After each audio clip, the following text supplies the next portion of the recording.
formed against me shall prosper. Oh, it won't work. No weapon formed against me. Give me that ad-lib again. No weapon. One more time. No weapon. One more time. No weapon. Who the fuck y'all hoes? Okay, the facts are back. So who the fuck y'all hoes think it was, bitch, or what time of day it was? Okay. You gotta understand that this is a community-based project. We're not getting any funding from the government. I seen bitches out there talking about, wait till Trump hears about this. Trump can suck my dick. I got to wait till Tuesday. Okay. Oh my God. I just need to keep hearing that right there. Hey, you are awesomely awesome. And you're the best. You're the best blessed. Just hell. I can't even sound even know what to say. Had a vision for 20 in the morning, thinking of my little sister said morning. Struggling with realities, no maladies. Holidays ain't the same, everything's changed. No Bowie, no Prince, and no Michael, no Andre Crouch and the Disciples, no Walter, Edwin, or Deborah Goldie, no Whitney, no George Michael. Toys R Us gone bankrupt. Damn, the Guitar City went bankrupt. Everything from my childhood's missing, man. Man, I swear it's such a fucked up feeling, man. I'm not mad, it's a simple observation. And I'm not sad, but it's not a celebration. I'm just trying to put the pieces back together, man. Everything's falling through my fingers like sand. It seems the tighter that I'm gripping. It seems the more that I am slipping. I feel like I lost everything I love. Where's this alleged agape love? In churches ain't the same. Gospel music just ain't the same. R&B it just ain't the same. But y'all keep telling me it's the same. But I ain't feeling nothing, damn it. And I don't wanna reach up and grab it. Shots fired, get to ducking.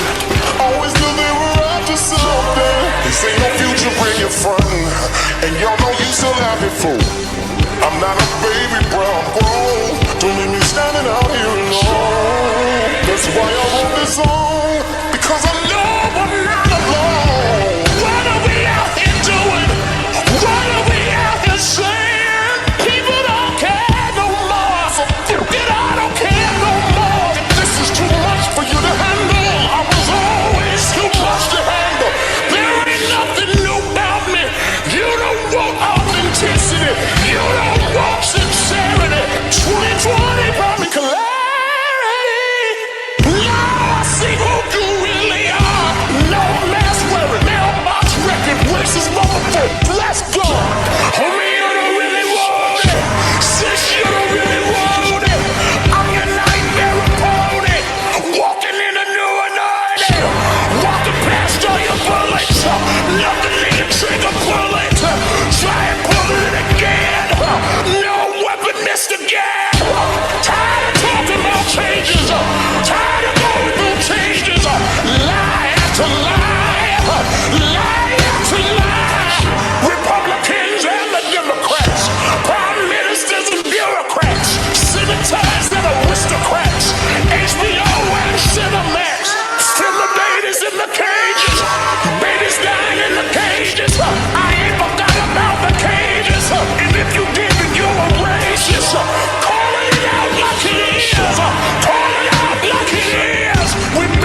for the team.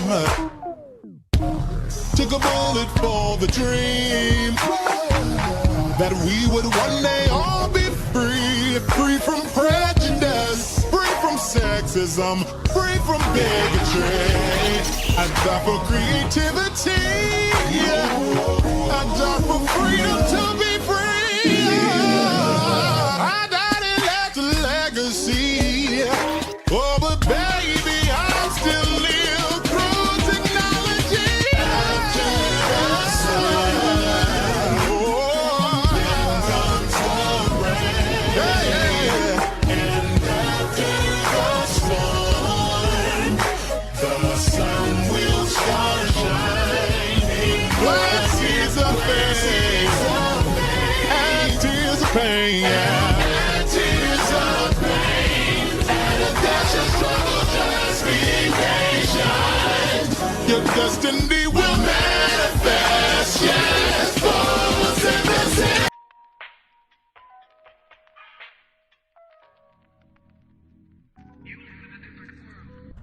What's going on? What's going on? What's going on, fam? What's going on? It's your favorite lummy leprechaun, Bubs, the motherfucking God, with yet another live for you all on this wonderful Sunday evening. Baby, we are not going to be here for a long time, but a good time. And I have to make sure of that because I have another platform to attend at 6 p.m. this evening, okay? Make sure y'all go over to T4T. Okay, 2024. Subscribe to their platform. Dope ass conversations. If you want to learn more about some of the African experience, because homeboy's in Africa, girl. So if you want to watch videos of him up in the high rise spying on African men walking around with a dang-a-lang out pen in the middle of the street, girl, you can definitely check that out. But if you're into more than that, you can definitely check it out for the panel discussions. Again, we'll be over there at 6 o'clock p.m. It's going to be a good conversation, and I have a cut water saved. And for those of you that be rocking with me for the longest time, or that have been rocking with me, shall I say, for the longest time, your boy is not only vertically challenged, girl, when it come down to alcohol, girl, I'm the same way, baby. I am a lightweight. That cut water is going to have me open up a little bit. And if Deshaun is there, I know Deshaun is going to get all of his life. But anyway, what's going on, y'all? We here. The strand for this evening, this afternoon and evening, no shade, is from a brand called Good Life Infusions. You probably can't see that, but I've had it before, and again, I love sativa. That's like my preferred strand. A hybrid is the next thing. Indica is like the last, but this is a hybrid sativa, and the strain is called Mojito. Okay, Mojito Burrito, baby. So, and what this bitch sitting at?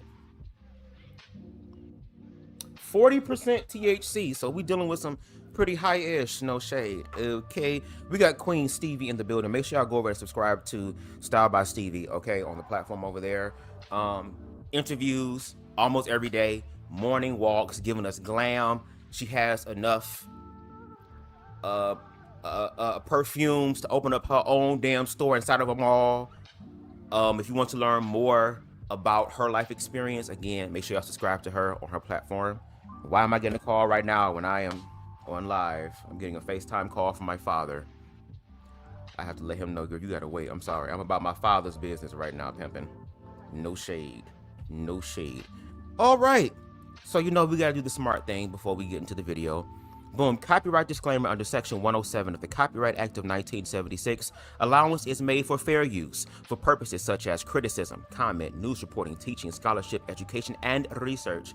Fair use is a use permitted by copyright statute that might otherwise be infringing. Non-profit, educational, or personal use tips the balance in favor of fair use. All the videos, songs, images, and graphics used in this live belong to their respective yet ignorant ass owners, and BubzDaGawd does not claim any right over them. So with that being said, let's go ahead and switch the music up, baby. Make sure y'all get into Yell Gully. That's YALEGULLEY,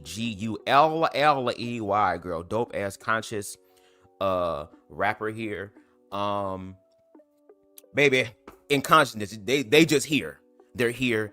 I have the honor and the privilege to be able to listen to some of the music that is being produced behind the scenes, and baby, this individual, they don't just make your regular schmegular everyday one hit wonder. We singing it for a few months and we done, girl. No, like this individual is making placement music, movie soundtrack music. We're talking about music that stands the test of time. And I believe in them and they believe in their damn self. So if you like the instrumentals that you're hearing in the background, make sure y'all go ahead and check out Yell Gully on YouTube as well as all streaming platforms. So let's get into the video. The video that we're getting into, girl, no shade, or where we're starting off at, I forgot. Girl, we halfway through the video. If you saw part one, shout out to you. Amir Odom thought that he was cooking and was eating, girl. He was saying in his latest video or dealing with the queer community in reference to the pick-me's that, you know, he don't mind pulling up on people. He pulled up on Jay, aka the Dear Black Gay Man podcast. They had a conversation, baby. And the first half, we was like, girl, this is y'all champion. Ooh, the literal manifestation of their own version of DEI. But we're going to see if Amir is going to be able to redeem himself in this second half. So make sure y'all like, make sure y'all share, make sure y'all comment. Let me shut the hell up and let's get into it, shall we? Let's do it.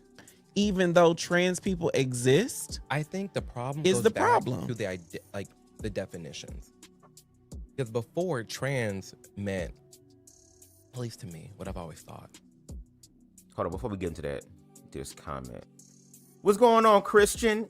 Hello, unfortunately, I'm at work working a double 16-hour shift. Ooh, wow, so I won't be able to be in the live, but I definitely support the content.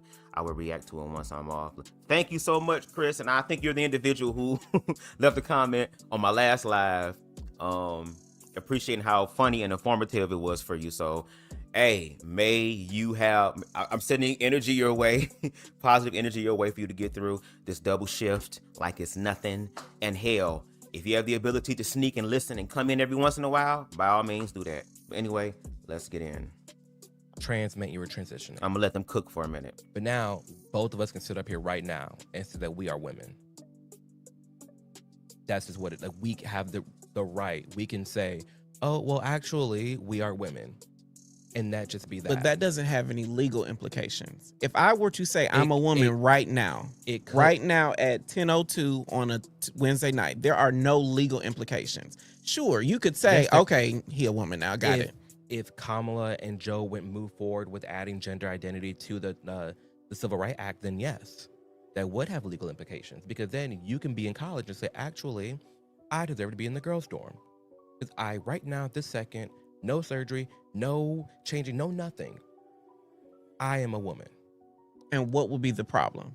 Walk me through that thought process. If I live in a men's dorm, I am a man, and then on September 24th decide I am now a woman, what changes? I think in your head. I think it is okay for women to be around women and men to be wanting to be around men. I think it's okay. But hold on. Walk me through the example you just raised. Yeah. I'm in a college dorm. Yeah. I live in a men's dorm, not co-ed. Yeah. I, on today, September 24th, say, now I'm a woman. What in your head actually happens next? I think what happens next is you make a lot of women in that dorm feel very, very uncomfortable. But I don't live in a woman's dorm. I still live in a man's dorm. Oh, wait, what? I thought we were talking about different just things. said, I'm in a college dorm. I, on September 24th, say, okay, now I'm a woman. The legal implication that you could petition to be in the women's dorm. Okay, I could petition, but I still live in a man's dorm. Yeah. I look like a man, presumably.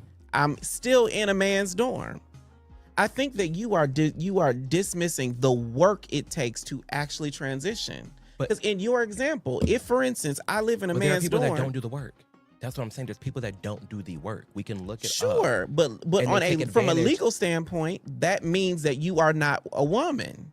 I can call you a woman all day, but if you don't do the work of changing gender markers, of changing your dorm, of moving somewhere, of getting your shit and taking it from one place to live in another, you are still a person in a men's dorm who previously identified as a man. I think you making it, the way that the right, in my experience, characterizes transitioning is we snap our fingers and all of a sudden a doctor's chopping off your breasts and giving you a hysterectomy. And that's not the case. That's not the case for everybody, but that is the case for a lot of people.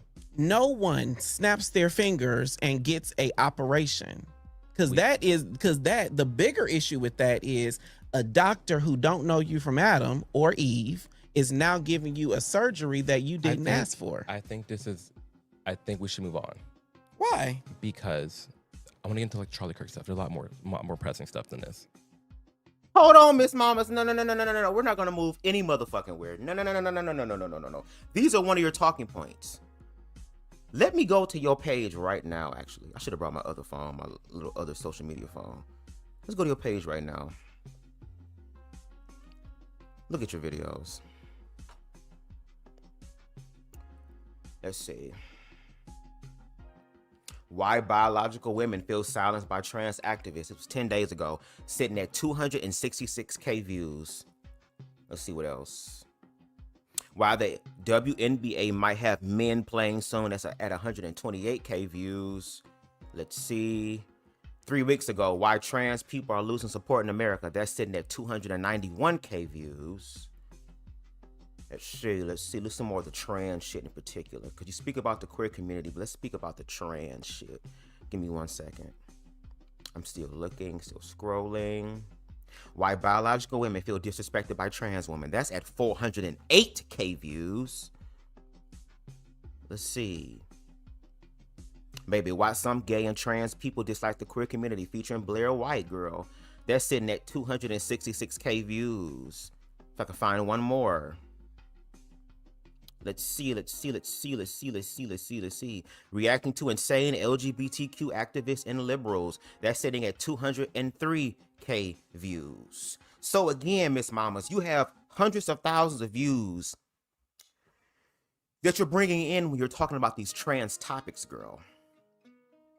And again, when you're sitting on your platform, when you're sitting there, you know, in your own world, in your own area, like, yeah, you're not challenged, girl. You get to control the narrative. And on top of that, you don't even use Ground News, your sponsor, to even show us how Ground News can be used in a more effective, or like you said, diverse type of way with thinking, correct? The last live that we did in part 1, you said that you represent or would rather listen to people who are diverse in thought as opposed to diverse in identity, right? So you've been speaking diversely about these people, quote unquote, identity, which is so fucked up according to you that you are out here trying to publicly separate yourself from the TQI.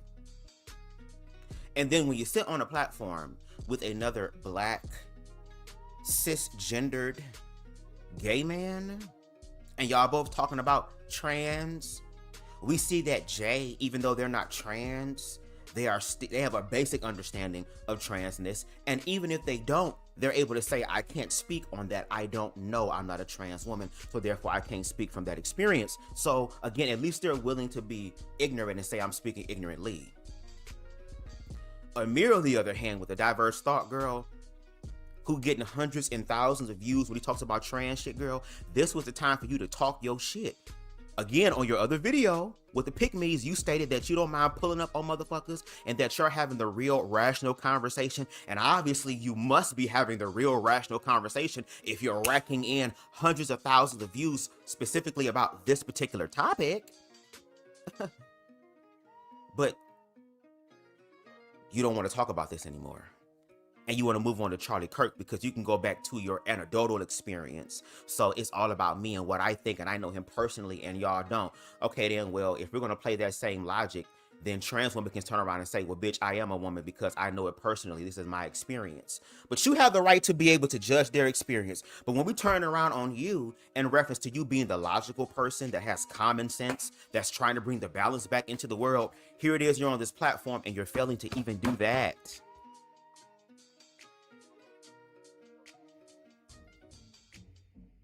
But it's okay. Let's go ahead and move on from this and let's go to the whole Charlie Kirk situation, since that is the experience where he feels the safest in. That experience is where he feels like he's able to control the narrative and he doesn't have to objectively prove, because I subjectively know him. Y'all don't. I sat with a nigga. I talked with a nigga. I went to lunch with the nigga girl. I was low-key the gay male version of Candace Owens when her bald-headed ass wasn't around, girl. We was this motherfucking tight. So how dare y'all talk about my friend that I personally knew? Look at y'all comments real quick. And He's not getting it. They're demonizing us. Let Boosie tell it. Boosie need to figure out why the fuck he ain't get his money back from Trump. And normally gang niggas like him, when you don't pay them they money, normally it's supposed to be some other shit that's supposed to be popping off. In the words of Big Worm from Friday, if I don't get my money or my bud, I'm unaliving you and him. But Boosie too busy thinking about that time that nigga was riding that other man dick, girl. He probably was trying to figure out what it would be like to be fucked like the bitches that he rap about. And not only that, his daughter is digging down bitches. Girl, your queer phobia is so intense, Boosie, it done spilt into your damn daughter. So where she gonna be able to eat the coochie and dig in the coochie better than you? Does Amir Jeanette Odom. Amira Jeanette? Where'd Jeanette come from? That's such a motherfucking, the Four Tops, Earth, Wind, and Fire, the stylistic ass name. Girl, Jeanette. Does he really care? Or is he really just grifting? Grifting, girl, we know this. We know that he is grifting. We know this. It is very evident that he is grifting. We know. See my chest moving, bitch, a little bit. See it moving, girl? We know that his ass is grifting. He there for the money. Now, I hope he got paid for this because he did say he drove 4 hours to have this conversation, girl. And no shade, if I'm driving 4 hours to have a conversation, bitch, I'm about to be running through all my shit. I already overthink. So I really already be over-prepared a lot of the times. I don't even get to use all of the notes that I have. But this is what you giving, girl. And the fact that he ain't coming through with no information, no sort of objectivity, no sort of being in the middle as he claims that he is, even though he's leaning to the right, he's still most importantly in the middle, girl. You didn't come through with no information at all. And baby, when I tell you this second part, it's gonna get interesting. Cause he gonna say some things and it's like, oh, okay. And I'm going to take you, girl, around the world, girl, into a circle. And then we're going to complete the circle. Okay? We're going to complete the circle and the square for Amir since he's not getting it. Let me see what else I got real quick. He's moving the goalpost, which is what Republicans always do when they're backed into a corner. Deflect and move the goalpost. Deny, really, the only reality that they know is their own. Chris says he is so ill-equipped for this conversation. Clearly, he does not know any trans men or women in real life. He claims to have a trans friend. Which is why, again, when you motherfuckers have these friends, girl, we want to know them too. We want to be friendly, bitch. Let's meet the friends. Since, again, every time you open your mouth about trans, baby, you know you're going to eat good that month. You be in the editing bay, girl, like, I know I'm about to pay my shit all the way off, bitch. I'm about to continue to eat off these hoes, girl. And on top of that, are you donating to any sort of trans organization, Amir? Like, what are you doing to objectively give back to the queer community? Since you're critiquing us and checking our blind spots to help us. Girl, what the fuck? I also find it funny, as always, the trans women conversation. What about trans men? He speaks about trans men, about how he don't want trans men on these apps. And we already talked about that in part 1. He needs to sit down and have a conversation with Hope Giselle because she's not for any of this bullshit, and neither am I. I'm not going to entertain him. But since I'm the only trans woman in here, okay, yes, give us the information, queen. I can say this. There are some biological women who are intimidated by our very existence, and there is a competition. They feel as though their womanhood is being taken away from them. The womanhood, their man, everything. No shade, and I would suggest that y'all go ahead and purchase the book if you haven't purchased it already. Blame it on the dress. There's a whole chapter there where it explains how, again, because of this social construct, women subconsciously are being taught and groomed to become a wife, to become a helper, to assist, not to really receive, for real, but to assist. And I do feel there are biological women who are oppressed because it's like, damn, not only do we have to compete with other black women in the context of blackness here, black women, not only do we have to compete with white women, we have to compete with Latino women, we have to compete with exotic women, we have to compete with motherfucking gay men, and then on top of that, we have to, in their mind, compete with the motherfuckers who try to have the best of both worlds, bitch. Like, damn, what do we do? Well, no shade. there are more females on Earth than there are males. So some of y'all might have to end up scissoring. Or some of y'all are going to have to end up sharing a man. Or hell, I think y'all should be grateful that there are trans men in the world that will be able to pick up the slack, since there's so much, oh my God, the men. Baby, it's a whole conversation about humanity that I wish we can have. Like, if we were able to move past these conversations, if we were able to offer the context and nuance that answers all these ignorant ass questions that we all been dealing with in reference to these situations, we would actually get to the bigger shit. And the funny part is that a lot of us are having these conversations, whether people are ignorant or trying to educate, to wake people up, because at the end of the day, baby, what is coming for us is coming for all of us. Everybody about to know what it feels like to be a Niger. Everybody gonna know what it feels like to be a bundle of sticks, a pack of fucking cigarettes, girl. Y'all gonna feel it. Now, before I press play and pray on today, hey, okay, party. Before I go forward in this commentary, first of all, like the video, like the live. Second of all, share the live. Put my banner down here. Third of all, if you would like to donate to the platform, girl, the information is down below. Oh, girl. The saving grace for quote-unquote oppressed groups of people, black people, the queer community, women's community, people of color's community, anti-war, very much empathetic, we know what it's like to live in survival mode. The funny part is that a lot of these privileged ass bitches who feel like they're exempt from this shit, these hoes are going to be the ones who are going to have the hardest time, bitch, because some of y'all voted for this shit. Some of y'all asked for this shit, and you finally got it. Amir was so happy to meet President Trump back during his first term, excited and shit, lost friends over it. All this other type of stuff just for you to be politically homeless? Yeah, because you realize that the first time you chose this motherfucker, you was duped. And the second time, I think you said you didn't vote, or you're not letting us know who you vote for. And my thing is, no, let us know who you vote for, girl. Be honest. Stop being scared ass hoes, bitch. There's a lot of snake ass bitches, girl, that be sitting here talking shit in people's faces, girl. I mean, be all in their face smiling, but be stabbing them in the back and talking shit afterwards. Like, be honest. Let's be honest. Some of y'all women gonna have to be lesbians, girl, if this whole shit happening. But it's like, at least for us, we're gonna be able to get through this. Not all of us are, unfortunately, because the shit deep.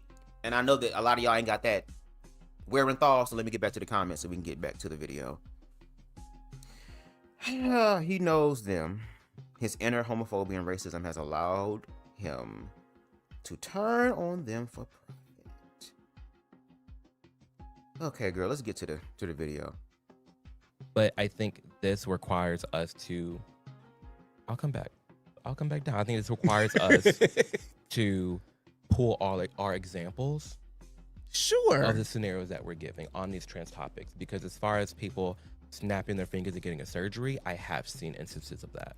And I have heard of course, and anything is possible. So, but in your example, the reason why I'm double tapping here is because there is this growing faction of gay men, black or otherwise, who do not believe trans people of trans experience are in the same culture that they are. That there should be something very different. And I believe that the commentary that happens in our culture minimizes the actual process of transitioning. People don't just wake up tomorrow and they are a totally different person. We see different things then, because I see that. And I think it is okay to say, hey, I'm a gay man. I want to be around other gay men. I think that's perfectly acceptable. There is nothing wrong with that. There is a problem, though, with legislating that. There is a problem with, as you have said, just like the person with the cat. Yes, you can identify as a cat. Legislating that becomes a problem. yes, you can identify as a man, but legislating that becomes a problem because not everyone has the same experience as you do. That's again the only difference between what you're saying and what I'm saying is I believe you can believe whatever is appropriate for you. Yeah. But legislating that, enacting laws to affirm that skews away from any group of people is discriminatory. Because you are saying discriminate against people of trans experience as if they don't exist. I'm saying I don't want trans people to make laws to affirm what they are when there are people, like there's protests saying trans women are women, trans men are men, therefore anybody can be anything and everything's null and void because nothing. But why do you always go to this everything is null and void? Just because more people. And I've heard people say that a lot too. And again, I have to pause to transformative nature. I've heard a lot of people say that too. It's this slippery slope theory. Well, if this happens, and well, if this happens, and well, if this happens, well, y'all can't even prove what the fuck y'all claiming right now, bitch. So what is there to be afraid of? Y'all get to have y'all hypotheticals be affirmed, but then the actual objective reality, because you can say what you want to say about trans women and trans men not being men or women. There are people in the world who are going to honor them as such, whether you want to or not. So that makes the experience objectively valid. And if a lot of times, if y'all didn't quote unquote know the T, you would be sitting here thinking the way that you've been trained to think without any sort of disruption or wait a minute, the fuck. And like, baby, I'm so sorry. Y'all do not own all of reality. I'm sorry. You don't own all of reality. I don't care what your Bible say. I don't care what your Quran say. I don't care what all these other books say, baby. You do not own the totality of it. My viewpoint is not for everybody. I can only show up through the unique expression of BubzDaGawd. That's it and that's all. But I can also help contribute to society through my unique expression, which is what I do and what I will continue to do. And y'all will see greater things from me. And that's why I'm over here kind of gagging a little bit because, again, like Amir,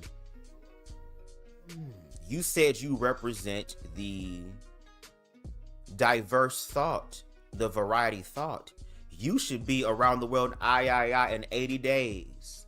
You should be like Spider-Man on this bitch and be all up and down and around everything. You should have this whole thing figured out. You should have Jay over here gagging on his own platform. Meanwhile, you're the one sitting there trying to think, getting them cogs turning in your brain to try to help you figure out where you are in the conversation. And you go back to the fail-safe, which is why Jay was able to clock you and say, why do y'all always go to this point? Like, we can go through all these different mental gymnastic routines with your ass, girl. The same play on some bring it on shit, girl. You telling me you want me to do this long-ass motherfucking backflip, bitch, and I accomplished that shit. Okay, girl, what's next? And now you want to go back to the original thought. Just say you don't fucking know. And I wonder if he's going to admit that at all in this commentary. Identify as something. Why then does that sanitize it for everybody? This is not even trying to be a got you, but it's always easy to got you. What is a woman? What is a woman? I'm not a woman, so I defer to people who identify as a woman to define that. That's the difference. And to me, like in this room, there is only one woman, far as I know, and so I don't feel like I have any more right to define what that is because she is there. Okay, let's just give these hoes what they want, bitch.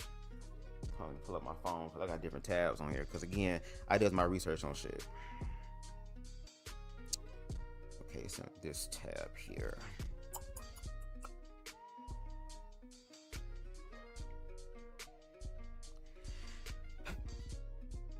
And I need people to understand this aspect, okay? Matter of fact, let me put this comment back up on the screen because I think this will be perfect for this part. Queen Stevie said it, y'all, not me.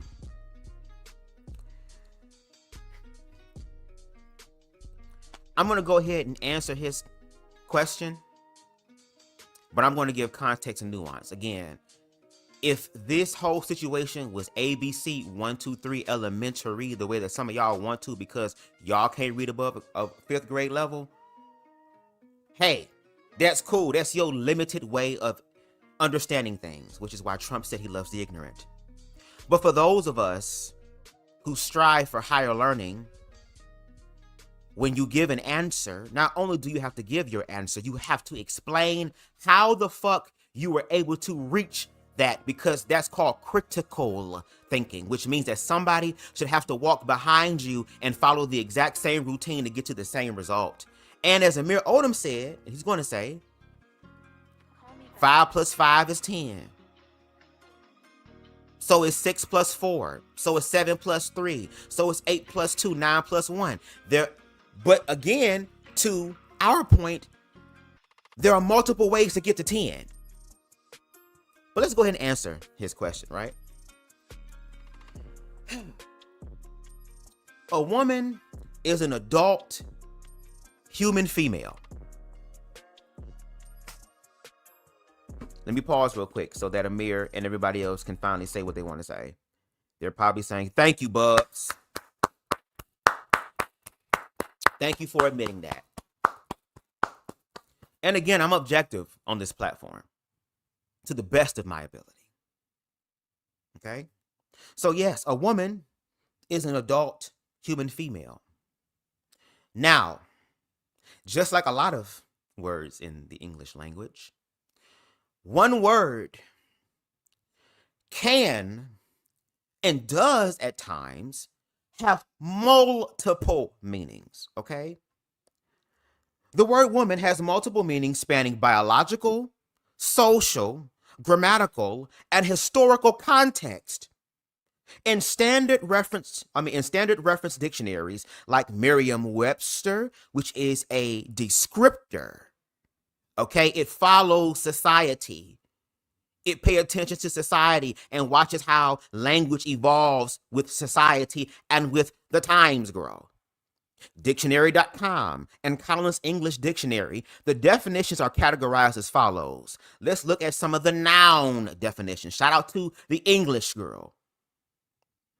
Woman is an adult human female. The primary definition across almost all dictionaries is an adult female who is a human being. That is there, that is honored. And to Queen Stevie's comment, baby, ain't nobody trying to take away shit from y'all. The biological women are females. There are certain things that females will be able to experience that males will never experience. Are there occurrences where humanity creates things to where there is a blur or exceptions? Yes. Females are the only ones that can carry a child and give birth to it. Females are the only ones who are going to have the shedding of their uterus, known as their periods. Females are the only ones who are going to go through menopause. But guess what? Female is a sex. You have female dogs, you have female cats, you have female horses, you have female cows. Female is across all of creation. But when we're talking about the social construct, that is the idea in human form with man and woman, before your ass is even in the fucking, before your ass is delivered upon the earth, right? Once your parents find out your sex, guess what? Your life is already planned for you. If you are male, you're going to have what the father would consider a more masculine life. I finally have a son. I can go ahead and rectify and correct some of my wrongs in life through his ass. So I have a certain expectation. If it is a female, you're going to be thinking, oh my God, she's going to be my little princess. She's going to be mommy's princess, daddy's princess. Let's get her the tiaras. Let's get her this. Let's get her that. It's already preconceived for you. So when we look at the social construct aspect of it, let's continue with the noun definitions. It also defines it as womankind. Women considered collectively as a group or a specific gender class. You then have feminine nature, the distinctively feminine qualities, virtues, or characteristics belonging to an individual. For example, bringing out the woman in me. Partner or spouse, an informal or traditional term for a wife, girlfriend, sweetheart, or mistress. Not the mistress. Employee or representative, a female member of a specific team, staff, or group. Attendant or servant, a historical, traditional, or old-fashioned term for a female subordinate, personal maid, or attendant to a lady of high ranking. So again, there are different contexts to it.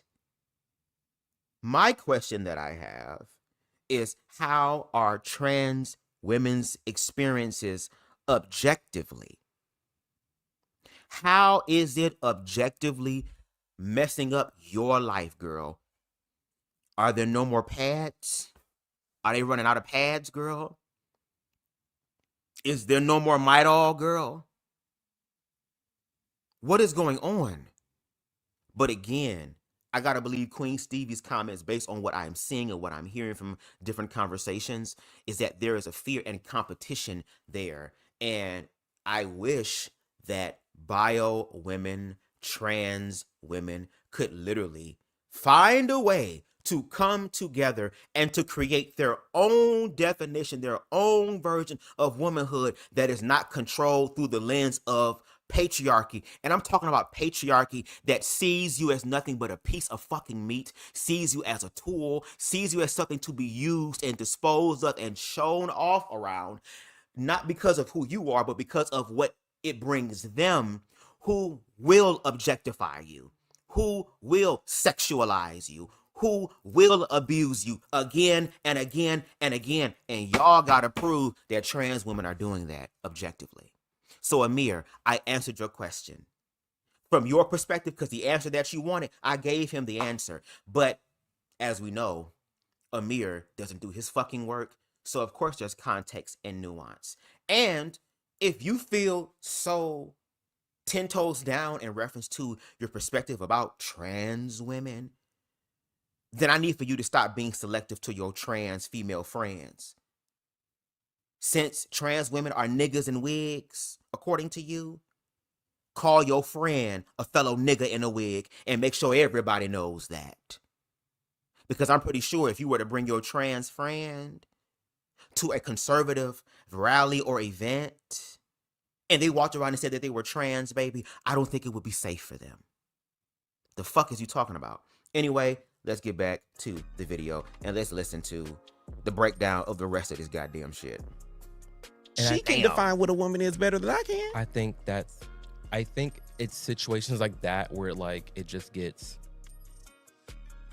we just genuinely don't see eye to eye on it. Damn, but you got the expansive. Genuinely don't. You got So the expansive. okay, so it's what important right to do be- you have to define womanhood? It's a biological woman. Okay, you're not a doctor though. You're not a biologist. You are a person. What right If do you we have to have- define these words? If we have male and female, Okay, biological man, biological woman, you have the word female. got it. Then from female derives woman and girl. Mhm. For the longest time, a woman was a biological female and a girl is a biological female, just a young one. That triangle, that was it for the longest time. Now we're saying trans women are women. Okay, well, if you're saying trans women are women, now you have to change the definition all the way back up to what a female is.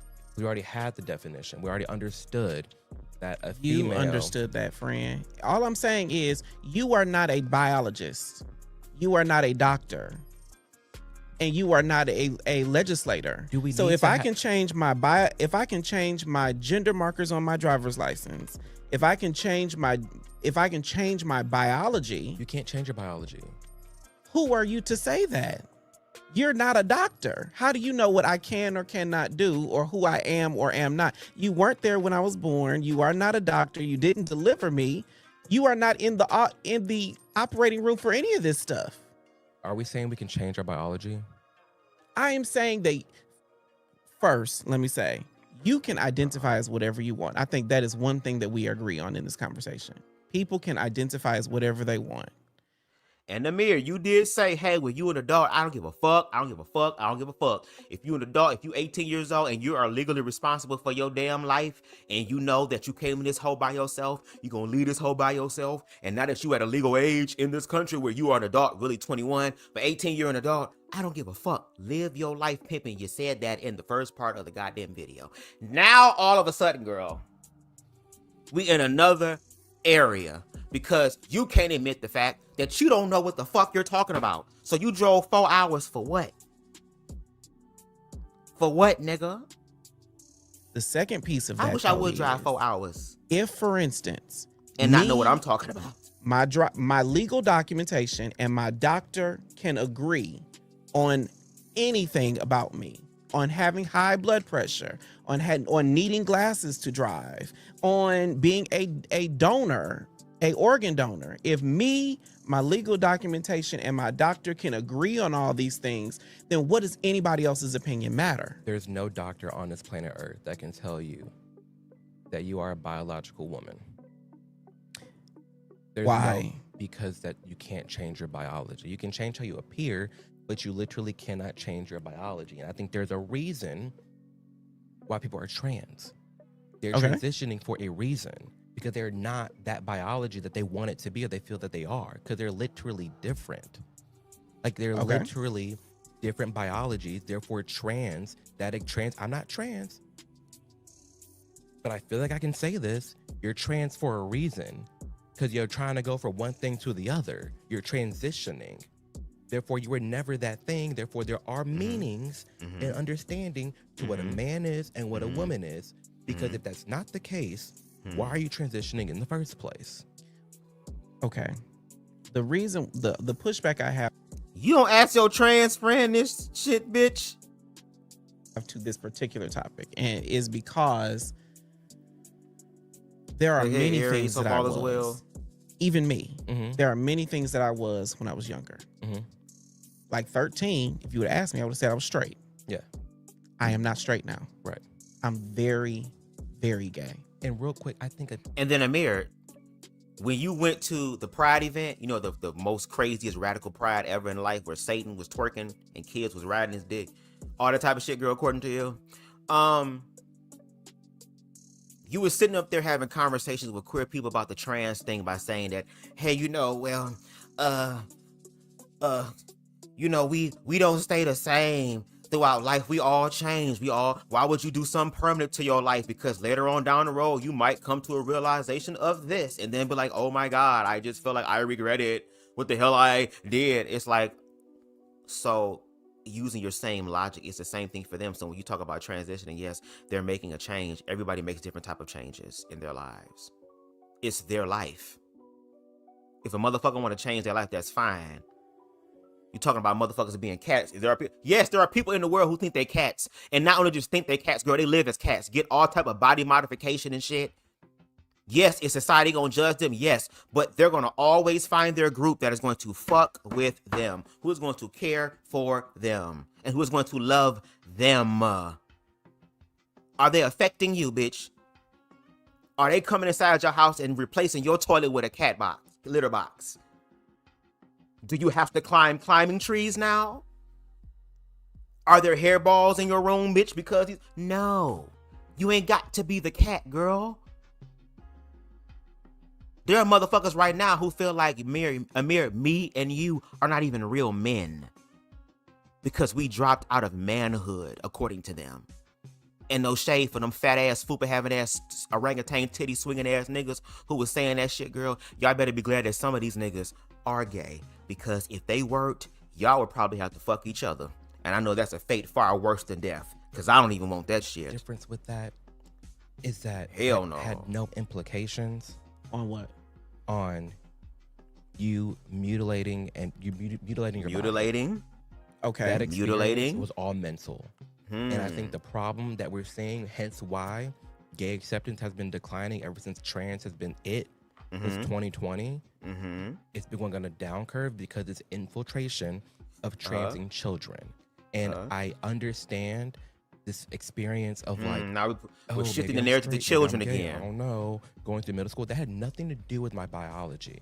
But the sad part is now we're also pairing that with the trans experience, and people are saying, oh, well, I knew I was trans when I was a kid, and that. That's fine.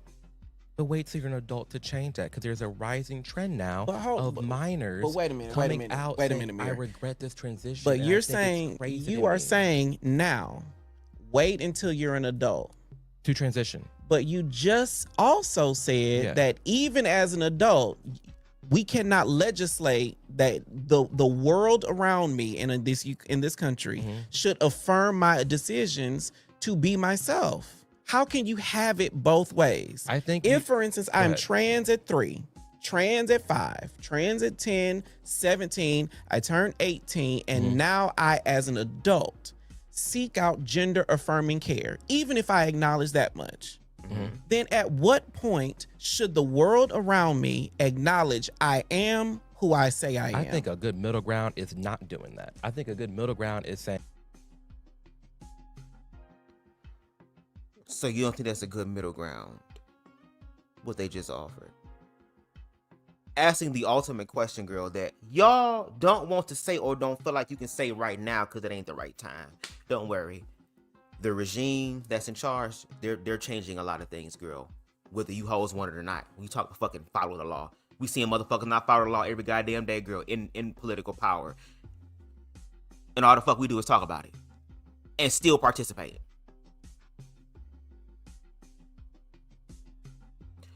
Let me shut up, girl, because I said I was gonna let him cook. I'm ready to hear what Amir's diverse thought, again, because he's the one that's aligned on the right side of history, the right side of logic, the right side of nature, even though he's gay, the right side of these things. Let's listen to this expansive thought, girl, because they asked the question, when do trans people just be? How can they be? How can they show up? What would be a way for y'all to feel safe about them showing up? And let's listen to what his response is. That ain't a middle ground. I think you know well enough that not doing that is not a middle ground. I think a middle ground would be on a license, trans F, the trans female. That's what you are. You're literally trans. You're the dolls. You're trans. Like, you're a trans woman.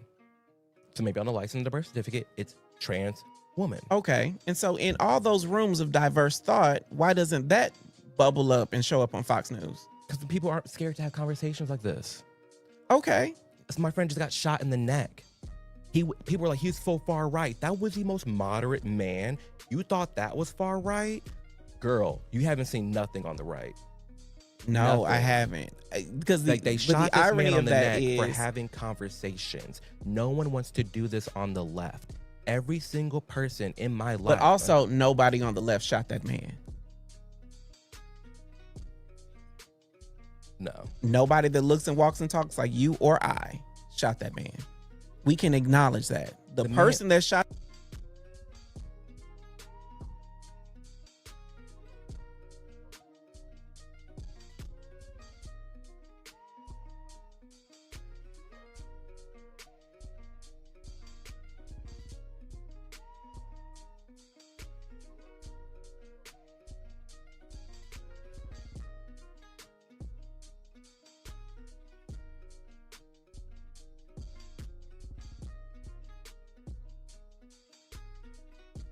I'm on mute. I'm on mute this whole time. Didn't even realize that, but that's okay. I'm gonna say it all again.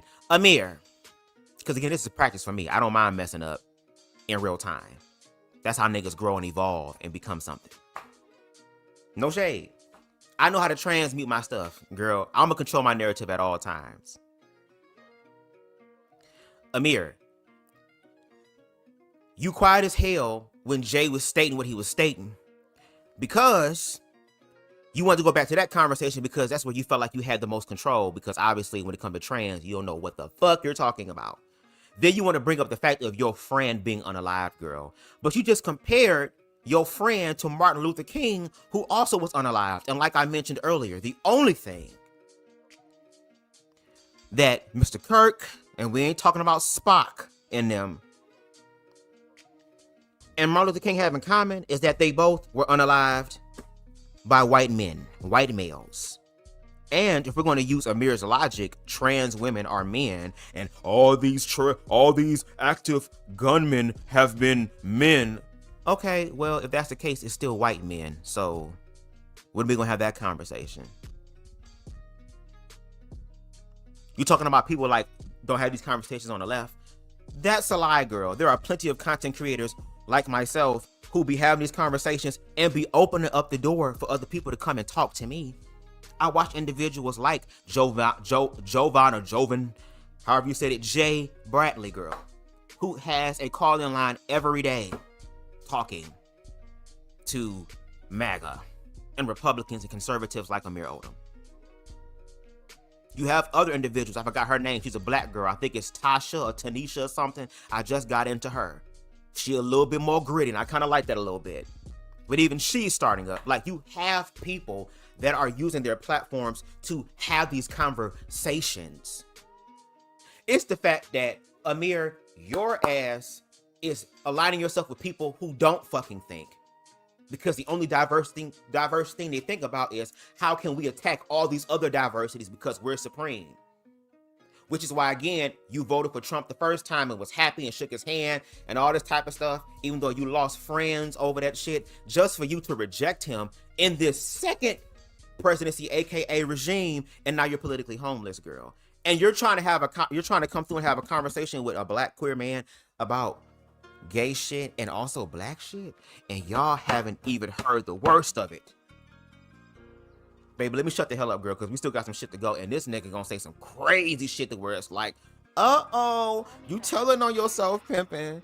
Let's continue to listen. That man does not Shout look out to or the walk eunuchs. or talk like you or I, and statistically speaking, he wasn't a black gay dude. Yeah, he wasn't a black anything. What does that have to do with? What does that have to do with anything? Statistically,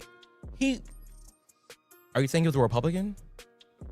Absolutely. No, that's not the case. That's why Jimmy Kimmel got in trouble. He literally is a white dude dating a trans person. No Republican is dating a trans person. No, you just said that there's rooms full of trans people and on the left, on the right. There are, but not writing anti-Republican slogans on the bullets.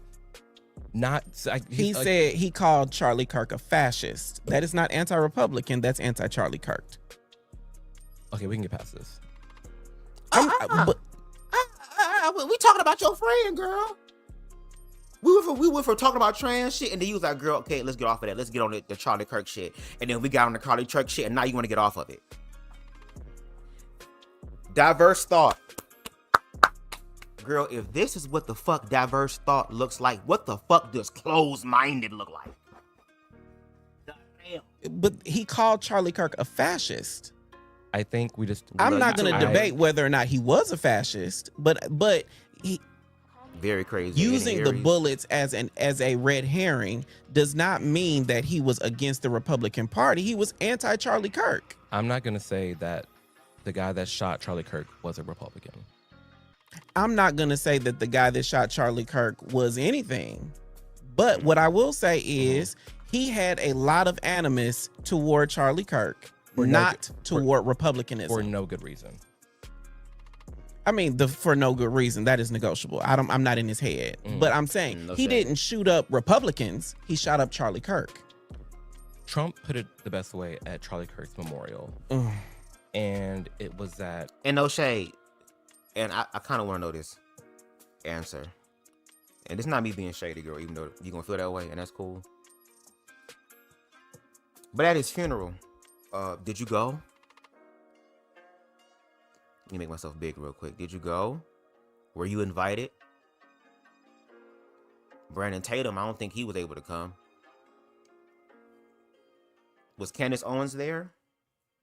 And if they were, nobody at the Youth Black Leadership Summit, all them Negroes who this was y'all's low-key sensei, teacher best friend, gave you a whole new lease on life. Were y'all in the building? Did y'all have a certain section specifically for y'all, specially for y'all? Or were you at home watching the broadcast like everybody else was? Y'all over here talking about black people having funerals with a body be all propped up and shit. Goddamn drinks and shit in their damn hand. Motherfucking shit like this and shit. All type of shit. Meanwhile, his damn wife coming out, girl, and I don't know if it was his wife, or if it was Hulk Hogan or Ric Flair, or goddamn it, bitch, is this low-key WrestleMania? To where they made this big grand thing about it. Just wanted to know that. Did you go to the funeral? And I'm just asking, because if you did, I'll stand corrected. The bullet was aimed at Charlie Kirk, but the gun was aimed at all of us. Oh. And we saw that in the reaction of his death. Charlie Kirk passed away. Mm-hmm. And you had thousands of people advocating for more of it. Saying yes. Anybody who thinks like him, good. Laughing at it, cheering it, applauding it. People in my life saying, I saw, saying, yeah, I'm glad he went down because of the things that he was saying. I said the same thing. So what are you saying about me? Like literally applauding this man. No. Let's talk about that. Let's talk about that, girl. Do I believe that political violence is good? No. I don't like violence. I feel like violence should be the ultimate last resort. And for a nigga like me, girl, if that is the last resort, girl, I'm giving it the best that I got. And I put everything on my wedding ring. I'm giving it to you, baby. As Nita Baker would say. I don't believe any of that. Because yes, no shade to Amir's point. That is symbolic. But at the same time, I mean, y'all over here comparing him to Martin Luther King. So that should be an honor, right? That's what happened to MLK, but it also happened to Malcolm X, and it also happened to Huey P. Newton, and it also happened to what was his name? Fred Hampton. It almost happened to Angela, and I forget her last name. I want to say Angela Winbush, but that's not her damn name, girl. Angela Davis, girl, who was part of the LGBTQ, shout out to her, who almost had an attempt put on her damn life. Mr. Evers, unalived in his driveway. Check out Grounder Ash. My dramatic monologue, talking about some of the history that niggas like Amir and Brandon and Candace don't want to talk about because it puts a whole hole in their logic. And they be hearing the ancestors talking about, if you don't get your nigga ass up and do the right thing, nigga, all in your ear.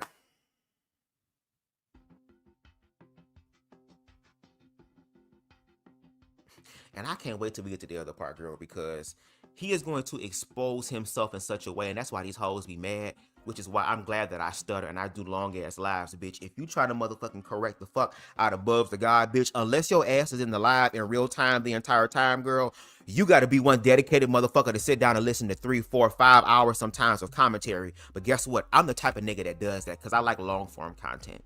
I'm the type of nigga that could put something on in the background and do something else, bitch. And before I know it, I done finished and listened to the whole thing, girl, while working in real time. That's called multitasking. And we're going to need more of that going forward because we're all going to hell, y'all. And people sitting here as if though shit ain't happening, girl.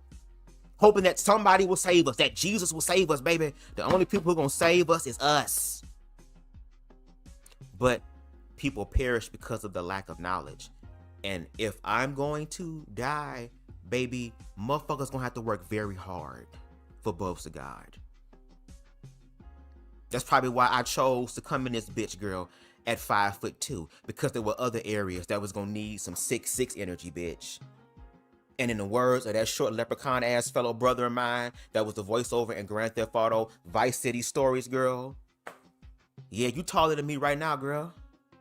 But when I cut them lights off and lay that ass down, bitch, we gonna be the same height. And watch my ass motherfucking expand like them things you pour water on, they expand, girl. Watch me expand in the dark to where you thinking you fucking on a leprechaun, girl. Is this nigga magical? Yep, magically delicious. You ain't Charlie Kirk, Amir. You're not Charlie Kirk. We say the same stuff. No. And that's what people are talking about. Like, oh, well, if I'm not Charlie Kirk, I know I'm not Charlie Kirk. But there is an ample amount of videos saying anybody who's saying anything like him deserves to be shot too. I agree. Just like how on your side, girl, they said the same thing about Sandra Bland, the same thing about Tamir Rice, the same thing about Trayvon Martin. You know, they were making memes, white kids on the ground with Arizona tea and ketchup on the goddamn ground, hot sauce on the goddamn ground over there. You had people literally making fun of George Floyd being unalived. Already demonized, already criminalized, even though he lives in America where we're all equal, right, Amir? Which means that everybody is innocent until they're proven guilty in a court of law by a jury of their peers. But there was somebody there who decided to be jury, judge, and executioner, bitch. And for all the black people who are horrible and just crazy and radical, a lot of them just sat around and videotaped and watched this white man kneel on him in such a way to where he could not breathe. And if he was having some sort of drug problem, I think the officer's job is to make sure that the person at least gets to the thing alive, girl, so that they can face their judgment, because of course death would be an easy way out. Accountability is a lot harder. You would think that would be the case. But as we can see, that was not the case. And not nail one nigga came through and motherfucking thunderclap hold that nigga in his eardrums, girl. Cause no shade, bitch. You want to get a motherfucker off kilter? Let me show you some shit real quick, bitch. And again, I do my research, I'm short. I know what it's like to be gang stalked. I know what it's like to be jumped, snuck, and all that type of shit, bitch. You can thunderclap somebody in their ears, girl. Fuck them up.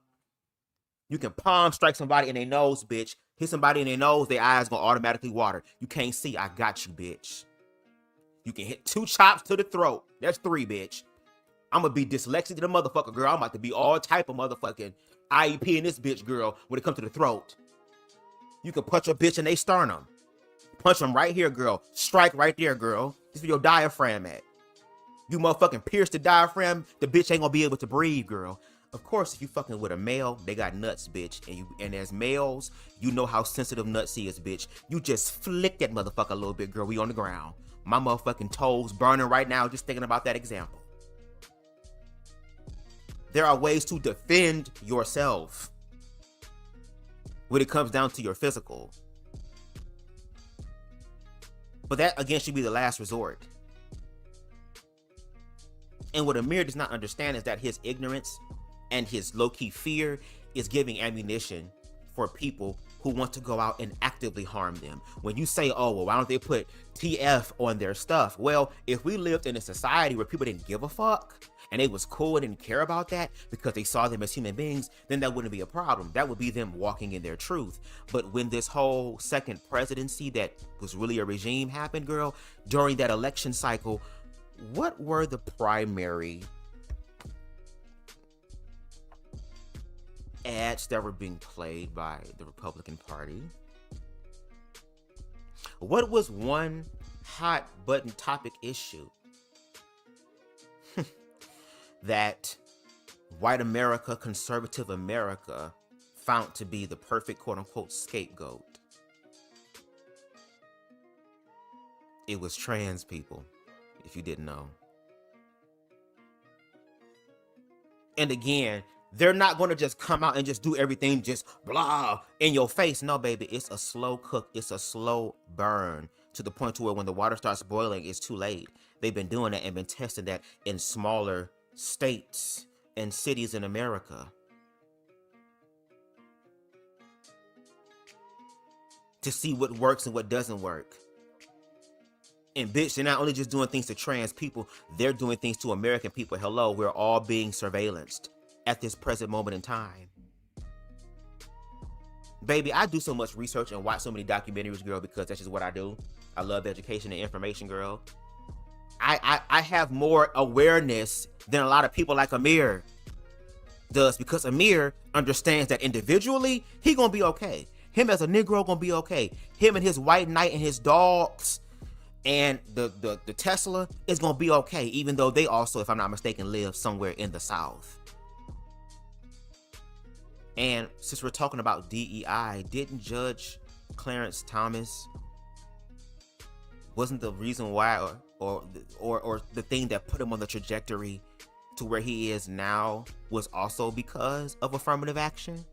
Which is why he is one of the only niggas on the platform with that big ass motherfucking bell pepper ass, old bloodhound ass nose. And wasn't he also the same individual who stated and said, well, after Roe versus Wade was overturned, maybe we should look at the Hodges case and possibly see if we can do damage there. Because if we get the motherfucking tea, these hoes, all they gonna do is keep pressing backspace, backspace, backspace, backspace, backspace. And Amir believes that he's going to be exempt. You exempt right now, boo. No shade. Right now. And like I said, bitch, if your ass gonna be pushed to the back of the line, girl, as we go forth towards the onslaught, you better be, girl, you better be, Harriet Tubman better be in your spirit, bitch, and you have to apologize. I'm sorry, y'all. I had to play a coon real quick to get into the shit and get to the back of the line, girl. But guess what? I'm about to do my big one so that the ones behind me ain't got to deal with this. Because racism, queerphobia is not an invention by black people and queer people. It is a product of fear and ignorance that this country wants to sprout again. And you're doing a very good job at sprouting that ignorance, but not doing a very good job at literally checking yourself. Again, you talk about this as a topic of your specialty, which is why they came to you for that. And we're going to get into that later. But here it is, you're sitting in front of another black gay man, girl, and we can see that that's not even monolithic. Girl, what? And that's what's crazy. But you represent the diverse thought. I do not agree with the rhetoric, but I affirm that happens. But you're not Charlie Kirk. Yeah. And I'm saying that is a song compliment. that says that we are. Just for the amount of research that I have done on Charlie Kirk to prepare for this conversation, you ain't nothing like him. So what about him? What are some things that he said that is just makes him out to be like a harmful person? He had a whole litany of critique about Joyanne Reed and Ketanji Brown Jackson and Michelle Obama. On that topic of hold on. Yeah. He had a whole litany of the umbrella he couched that as these were affirmative action hires, and they took jobs away from white people. Ironically, Michelle Obama was the first lady of the country. Yeah. That's not a job that right. There's no white man or person that could have taken that job. She is married to the president. I agree on that one. Joyanne Reed is was at the time a host on MSNBC. That did Ketanji Brown Jackson was Joy Reid. That did what? I don't know what you want me to get out of that. That went on TV and said the only reason I'm here is because of affirmative action. Okay. Yeah. Ketanji Brown Jackson talked about benefiting from affirmative action. So both of those things are true. But Ketanji Brown Jackson, whether or not she benefited from affirmative action, I'll give that to you. But the fact of the matter is, she was a highly decorated attorney and litigator and adjudicator, and then she was nominated to a position by a president. What is affirmative action to you? There is not a. I want y'all to pay attention to everything that Amir Odom is saying, baby. I want y'all to catch it, baby. It's so, if you can't see this, girl, I do need some Visine. And I don't even know if that's fucking safe. I think there's a recall on that. So at this damn point, girl, you're going to have to listen. Job description that she applied for to be a Supreme Court justice. What is affirmative action to you? You mean socially, or you mean like when Joy Reid and Ketanji Brown Jackson talk about benefiting from affirmative action? Wait, just before we get there, let me say, are you saying that Amy Coney Barrett and Brett Kavanaugh and Ketanji Brown Jackson are differently qualified for their positions? I think there is a chance that could be the case because affirmative action, depending on the business, means different things. Harvard, for example, literally based, to me, like Harvard went to law court and everything. They literally lowered the admission requirements for black students. To me, that's looking down on black people, saying, hey, you're black, you're not smart enough to get into Harvard, but so what we're gonna do, we need to bump up our quotas, we need more black people, so we know you aren't smart enough, we're gonna lower our quota in, away from the Asians, away from the whites, and we're gonna accept you in at this lower level so we just get you into Harvard. But even that sentence, Amir, is so so inflammatory. That's what they did. And I'm not inflammatory. I'm saying what Harvard But did. no, the way that you are qualifying this is inflammatory. That's the way I because took it. That's the way I took it. I took it as, oh, this institution thinks black people aren't smart enough. Okay. So they literally lowered their... But the irony of that, and now I'm stretching. But to wrap it up, if we know Harvard saying, hey, we're lowering the admission rates for the requirements for black people, then we know the black people that are getting in aren't as smart, literally, because who is admitting they're lowered the test scores, not as smart as the white and the Asians. Therefore, now you can look at these things a little different and say, did you get in because you're brown, or did you get in because they lowered the test scores and they brought you in for a quota? So now, back in the day, when I would drive past a black billboard, when I see black pilots and black this, black that, I was inspired, motivated through it. That is so awesome. Black people can achieve that. Wow, black pilots. Wow, black judges. Like, this is insane. But the irony of that is, and then now I look at this and I feel like, did you deserve that? Like, why would you, black person, ever question whether or not another black person deserves the accolades that they have received? Because I just told you, they're handing out accolades. They're not giving like, the person at Harvard never earned that accolade. They literally lowered the requirements for it. They're dumber. That is what Harvard did. So when you say, did you go to Harvard? No, I don't have to go to Harvard to read the law and read what happened. Could you have gotten into Harvard? I don't know, probably not. So then clearly there is a level of achievement one must have in order to get into these schools. We're not talking about the community college around the street. We are talking about one of the most exclusive groups of people on the planet. We're saying is, if you are going to go to Harvard, clearly you have to be qualified. I couldn't get in. I couldn't get in. I'm telling you, we can look it up after. We know that to not be the case. Why is it harder for white people and Asians to get into Harvard than blacks? It is not harder for white people and Asians to get into Harvard. We know Harvard literally lowered the test requirements to get in. Which benefits everybody. It benefits dumb white people as well as dumb black people. And you want dumb people in Harvard? I don't want dumb people anywhere. But the fact of the matter is, affirmative action, assuming that I follow your logic, affirmative action means lowering the qualification to get into something for something. Remember his logic now. Then that benefits anybody. Affirmative action does not benefit just people who are... A diverse workplace benefits everybody. Lowered qualifications, as you qualify it, benefits everybody. I don't want to be in Harvard. If I don't deserve it, I don't want to be there. The irony is, you just said you couldn't get in even if you wanted to. So why does it matter? It matters because if we're going to say a Harvard degree is this big institution, like you said, it's a small club, it's elite, it's like you were really smart, right? Okay. If we held that for the longest of time, because of what? It is hard to get into Harvard. And it still is. Nobody in this room could have gone to Harvard. But not as hard anymore. That's what I'm saying. But who cares? Who cares? It's still hard as fuck to get into Harvard. Even if Harvard lowered its standard, even if I follow your logic, even if Harvard lowered its standard to admit a broader group of people that may or may not have included people of color, it is still hard as fuck to get into Harvard. You couldn't do it. No.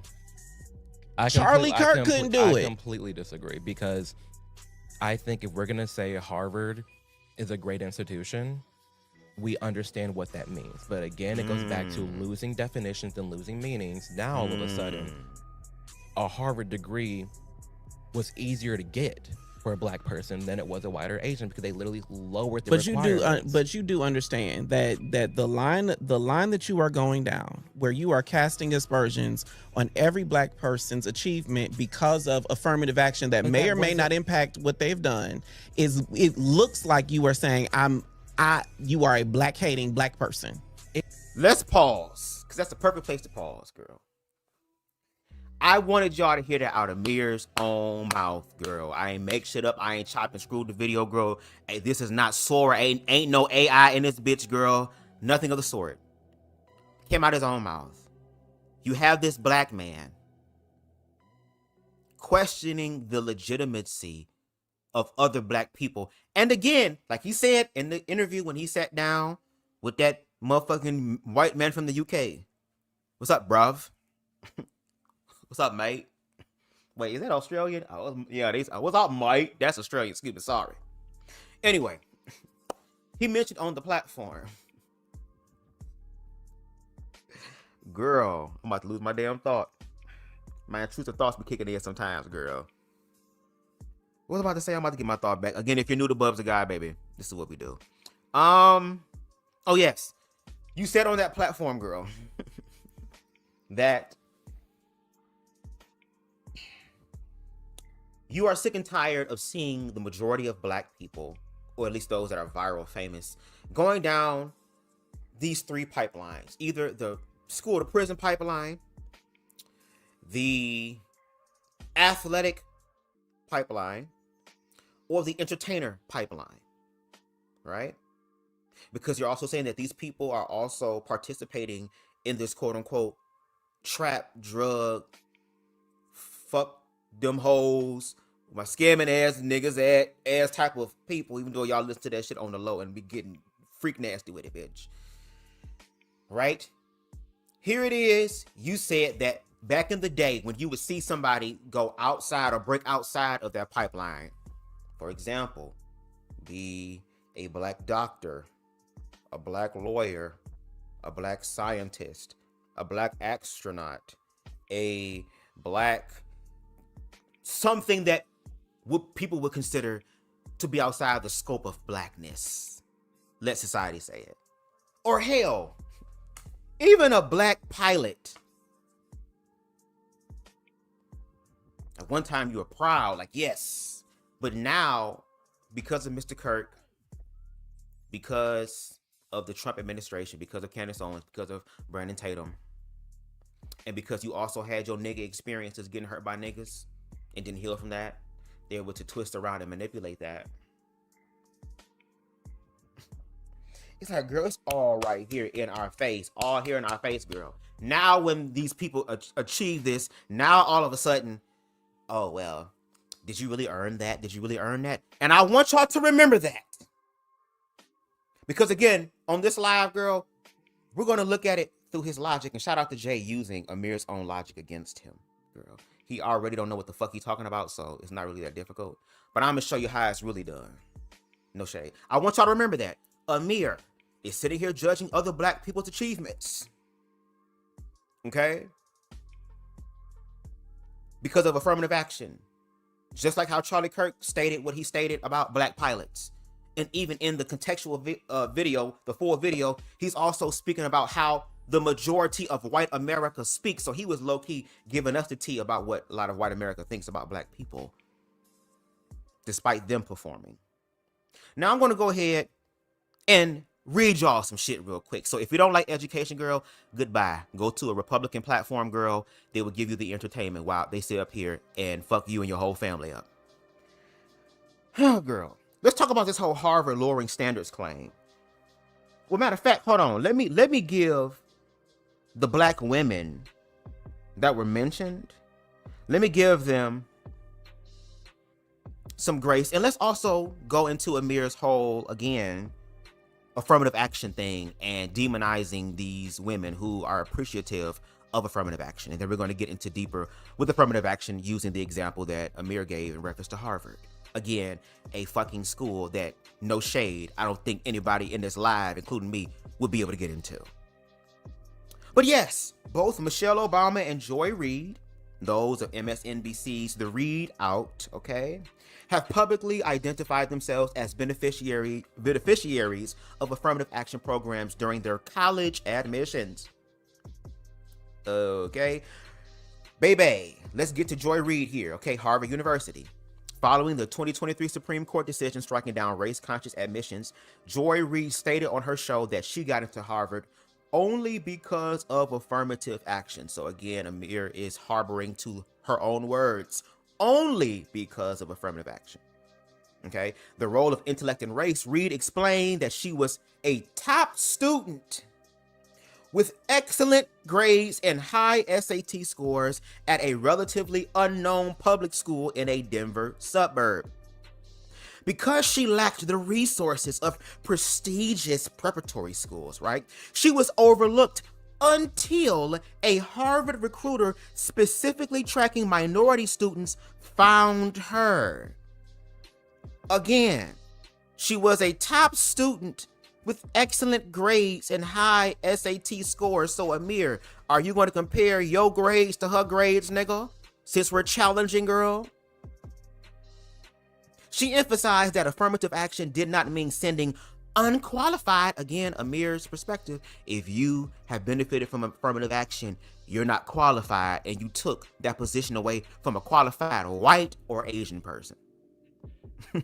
So again, she emphasized that affirmative action did not mean sending unqualified people to college, girl, but rather finding, keyword, exceptional, that black excellence that you want to see so desperately that these motherfuckers have transmuted in your mind, girl, to even see as a bad thing within itself, or a thing to be questioned within itself. But finding exceptional students from underrepresented backgrounds. Let's get into Michelle Obama from Princeton University. Michelle Obama has frequently spoken about being an affirmative action student when she arrived at Princeton University in 1981. She grew up on the south side of Chicago and was a top, shout out to the tops, you my brother, my friend, was a top performing student. However, her high school counselor explicitly told her she might not be Princeton material, and her standardized SAT scores did not perfectly match the school's traditional benchmarks. Affirmative action allowed her overall academic achievements and potential. She was fertile ground that was ready to be poised and primed and primed to, again, be exceptional. And God, source, universe, consciousness heard her prayers to where she was able to have that shit happen. Okay, affirmative action allowed her overall academic achievements and potential to be considered alongside her background. Now, both Obamas, okay, the husband and the wife, have noted that affirmative action opened the door, but the individual intellect and hard work earned the degree. Pay attention to that. Again, these were these exceptional black people who were doing the work, who were not, again, becoming the stereotype of, oh my God, they're following down that path of danger and violence, but to do something beneficial, to show other black people that, baby, there are ways that black excellence can achieve things, girl. It's not just, look at the lineage of what black people have done, girl. A lot of shit that's created right now that everybody enjoys, girl. A lot of us wouldn't be enjoying that. A lot of us wouldn't be having heart transplants or anything of the sort without the excellence that black people have brought that benefited the entire world. Fuck just the United States of America. Just wanted to come on camera and say that real quick. But again, individual intellect and hard work earned the degree. Michelle Obama recounted that after earning straight A's during her first semester at Princeton, she realized she fully belonged and that her self-doubt was fueled by societal stereotypes. So she went in and went into a space to where she was able to, again, like Amir says, to believe in herself and was able to make it. And I want to break that down so that y'all understand. Because, baby, the way that when Jay, shout out to Jay, okay, Dear Black Gay Man Podcast, shout out to him. When he hits Amir with that motherfucking reverse Uno card, girl, I want y'all to watch Amir. But I'm going to just say watch Amir, and then y'all let me know. But anyway, now that we gave them some respect and them being honest about them benefiting from that, even though they had top scores, they were exceptional, Miss Mamas. Let's look at the Harvard lowering standards claim, and I'm going to give y'all a full breakdown. Let's talk about what Amir actually claimed, okay? So again, girl, Amir's assignment this entire time was essentially this, in reference to the Harvard example. Harvard lowered its test scores and academic requirements specifically for black applicants and black applicants alone. This means black students admitted under affirmative action are demonstrably less academically qualified than white and Asian students. Therefore, their Harvard degree carries less weight. Therefore, by extension, Black achievement broadly, that word broadly, come on, diverse thought, can be questioned when institutional diversity programs exist. This is a specific factual claim that Amir is making. So we're going to also use his logic to answer his shit and then get a little bit of context and nuance, but no shade. And no shade, you're going to get the specific factual response. And when we look at the facts, girl, the facts do not support it the way that Amir has been conditioned to present it. So let's talk about what Harvard's admission process actually is. Fuck an idea, what I think. Fuck just using one article from Ground News and not really using Ground News to be in the middle ground, girl. For real. Just use it as a word. Harvard only admits the most talented students from around the world, with an acceptance rate of only 3.5%. Let that percentage sink in. 3.5. Harvard uses a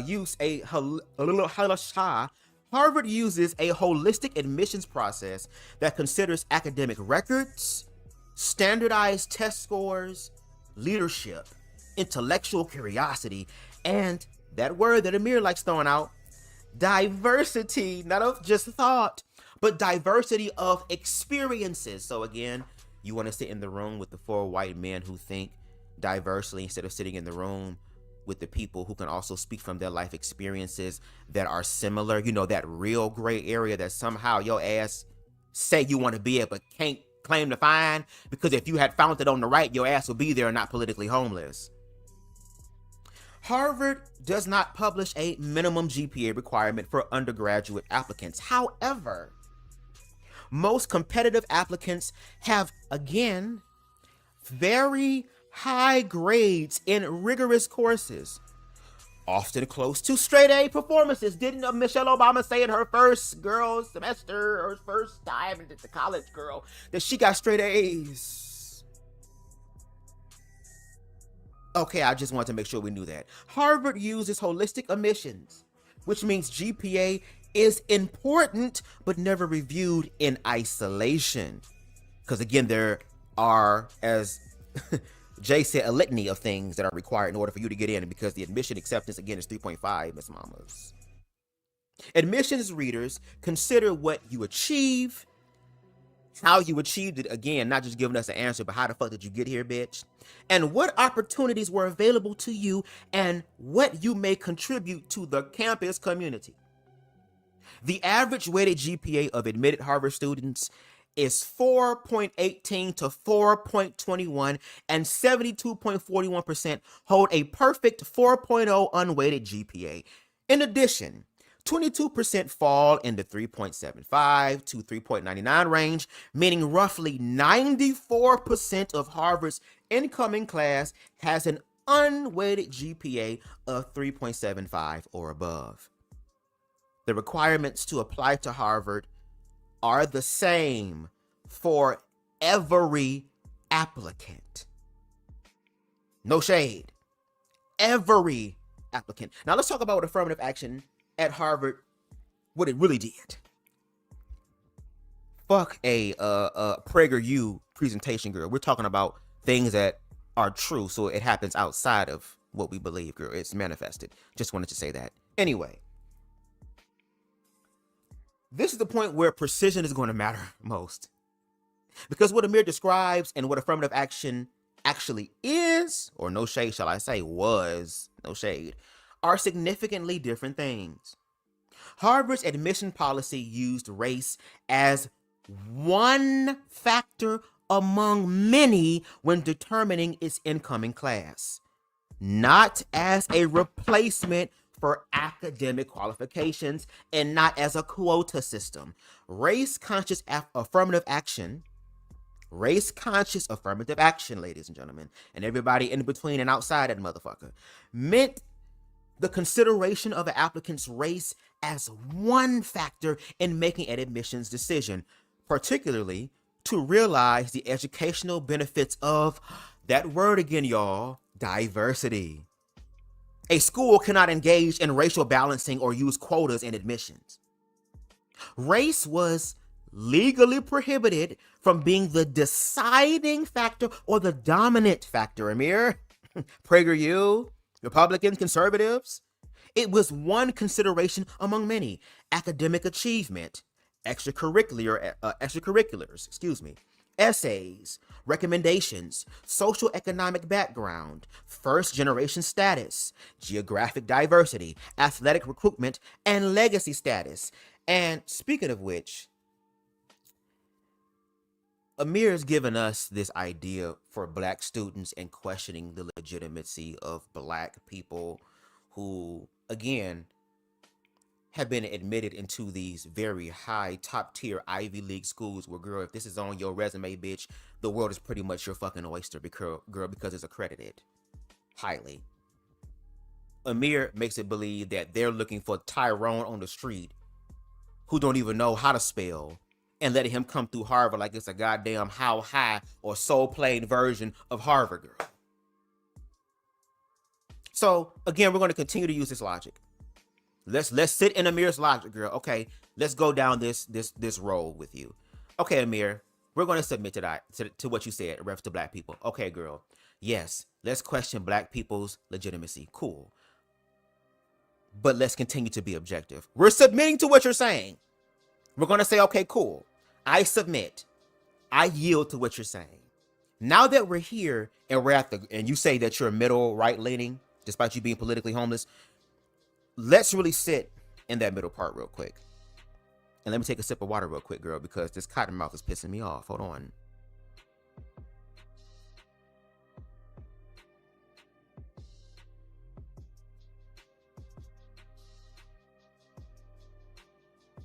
Because, baby, when you partake of the herb, girl, water is your friend. And I should have got more. A study published in the National Bureau of Economic Research found that 43% of white students that were admitted to Harvard were recruited athletes, legacy students, children of faculty and staff, or on the dean's interest list. You know, those applicants whose parents or relatives have done what, y'all? Donated to Harvard, paid to be there, opened up the door, girl. Fuck a recruitment, girl. I got the one thing that walks and make everything, girl, what is it? Yes, that makes everything walk and make the bullshit. I'm saying it wrong, girl. I got the one thing, start again. I got the one thing that talks and makes the bullshit walk. Here we go, girl. Which is that shmoney. Nearly half of white Harvard admits, okay, received a preferential boost based on something other than pure academic merit. So, Amir, by your own merit, your own definition, Negro, if we're applying your logic, and again, we're submitting, so we're practicing consistency, right? That would require him to question those Harvard degrees too. And he doesn't. So, Amir, we're helping you here. We're going to go with your idea. Okay, for the Black niggas at Harvard and Princeton, all these other schools where your nigga asked that, which is why HBCUs had to be created, girl, because they couldn't get in there. So they had to create their own versions, girl. And now their own versions are trying to be like these versions. Trying to limit how Blackness is experienced through the culture. The fuck? You can't represent your culture and how smart you are on your culture because, again, it breaks these stereotypes because they want niggas in a certain type of way, in an Amir type of way. So, Amir, if you're watching or listening, I hope that within the next few uploads, girl, we get a video about you checking white people in reference to Harvard too, girl, if you're really trying to be objective. And there's so much space for opportunity for you to like shut us up objectively, like to crack all of our faces and have us be like, damn, bitch. But you keep failing. I mean, you failed with Jay. And am I surprised? I'm not surprised that you failed because you're ignorant as fuck. I'm surprised at how many people still support your ignorance. That's the part that is terrifying. But anyway, let's talk more about the specific lower test scores claim, okay? Again, we're going to sit in Amir's perspective. So there is a kernel of truth here that deserves honest acknowledgement because, again, we're objective. And then we're going to give that precise correction. Okay, it's just a kernel on this whole this motherfucking cob, girl, and we finna slob on this motherfucker like corn on a cob to check in with a bitch and do our job. Studies show the Harvard case did show that on average, no shade, Black and Hispanic admitted students had somewhat lower standardized test scores than Asian American admitted students. I mean, even Michelle Obama admitted that you ain't Princeton material right now, girl. But you have potential. And potential is a beautiful thing. Because if you got motherfuckers that's really trying to put in the work despite the situation that they're in, girl, their prayers get answered too, to where they do big and better things. And guess what? They inspire other people to do the same thing who may be in the similar situation or worse. So again, shout out to these women, those women, girl, who did what needed to be done despite their current circumstances. And I want y'all to keep remembering this thing, girl, because when that motherfucker reverse Uno hit, baby, I'm going to drive it home for y'all. So again, yes, they had lower standardized test scores than Asian American admitted students. This is a real finding. But Amir, because he's ignorant, distorts this. Let's start with the first thing. Those Black and Hispanic students still had extraordinarily high test scores by any national standard. So again, they were smarter than all of us. We are talking about students scoring in the top 1 to 5% nationally, nigga. We're not talking about students with average or below average qualifications being waved through, Pippin. So they didn't let your ass in. They didn't let Jay in. They didn't let me in. They didn't let in people, girl. We're not objectively part of the 1 to 5% on a national scale. So again, these are still the smartest of society, bitch. The fuck? Secondly, the comparison that produced lower average scores for Black students was being made against Asian American applicants. See, a group that research shows was being held to a demonstrably higher standard in Harvard's own admissions process. We have Peter, and I don't know this last nigga name, girl. It's Arcidicano. Peter A. of Duke University concluded that the school's admissions officers consistently assigned Asian American applicants lower personality scores than white, African American and Hispanic applicants.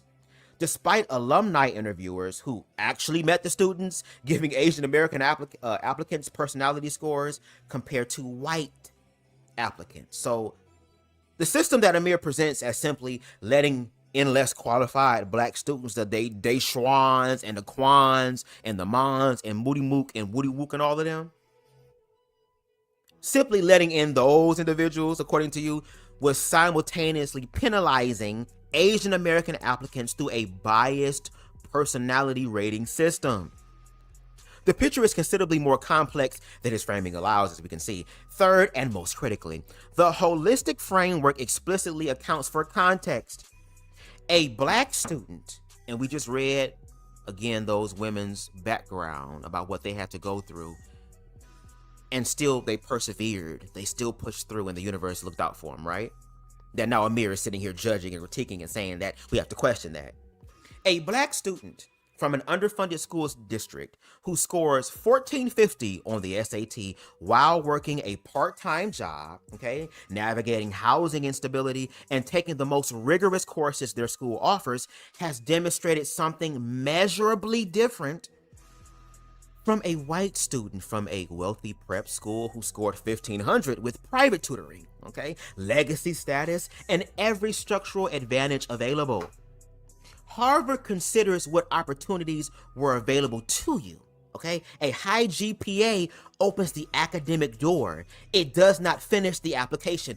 Didn't both Michelle Obama and Joy Reid, didn't they state and say that again, especially Michelle Obama, that, baby, it just opened the door for them. They had to walk through it. They had to continue to put one foot in front of the other.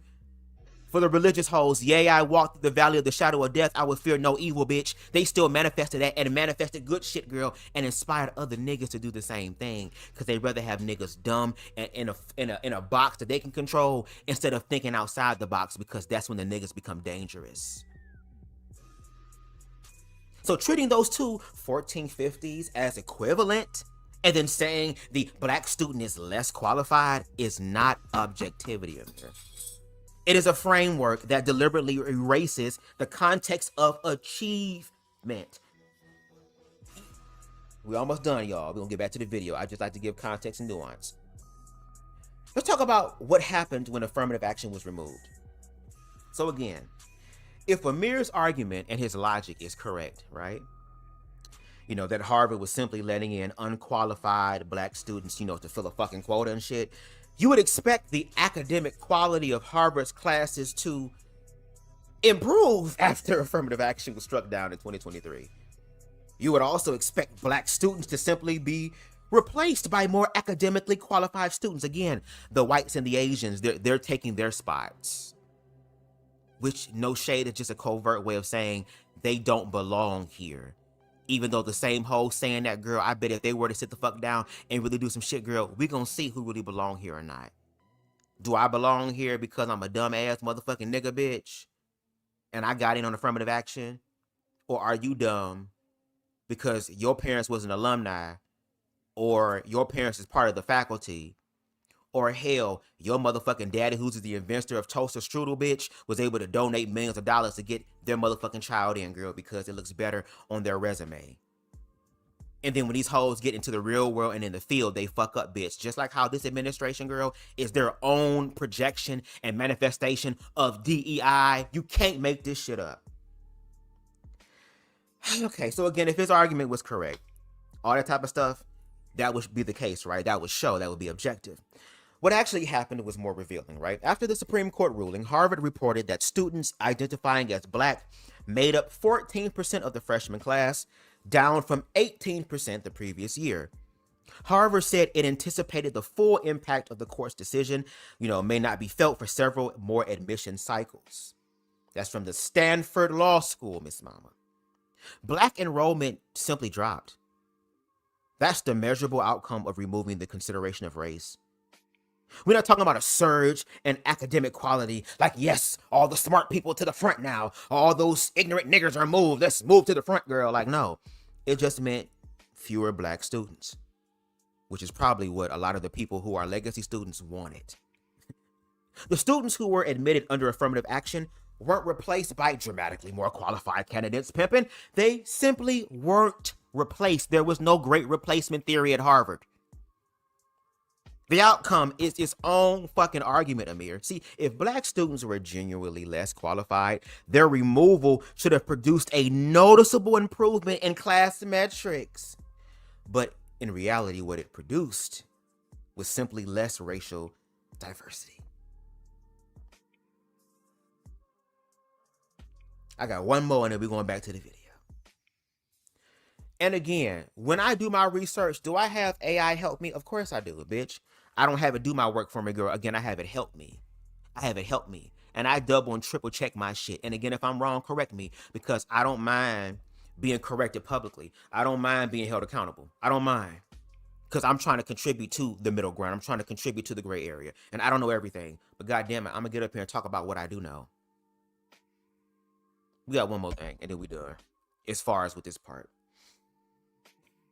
When I'm using AI, girl, I make sure that AI checks my blind spots, girl.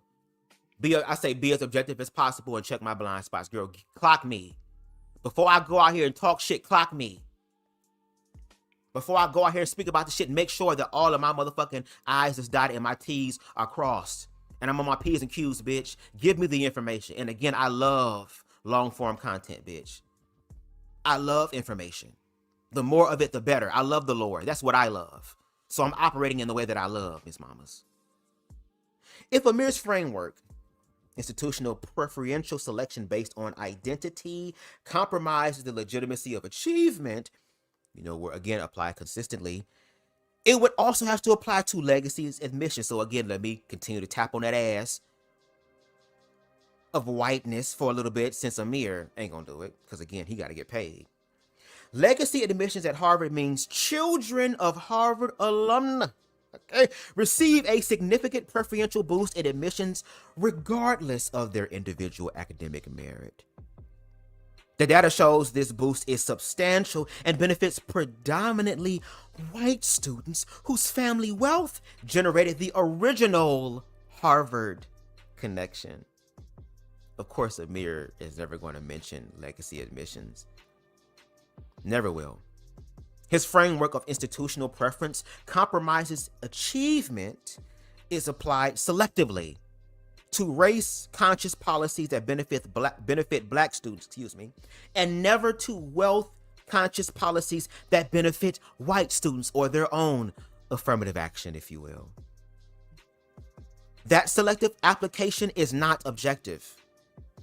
It is a framework designed to question black achievement while leaving white institutional advantage unexamined. And again, Amir was like in the perfect opportunity if he was walking in the truth that he claims he walks in, the objectivity that he walks in. Again, he would rather listen to 4 white men talk about diversity of thought than to sit there and talk about people from diversity experiences who think the same as far as a common goal, but still have their own individual thoughts and find a way to find that shit cohesively, girl. He'd rather listen to them, girl. So, which is why we're using his logic and the logic that he learned from these 4 white people talking about whatever they were talking about in this diverse thought, girl. I had to make sure that I was able to cover the areas that Amir's ass, unfortunately, is not going to, but yet gets hundreds of thousands of views because those who support him in that way without context and nuance are just as ignorant. And there are more ignorant people in the world than they are people who are educated. Again, with Harvard, that example, baby, it's a 1 in 5% nationally, girl. We got hoes that can't even fucking pass the entry exam, girl. Talking about Harvard's own shit. All right. Let's continue. It can look however. And yes, I'm grabbing my balls right now because I'm doing.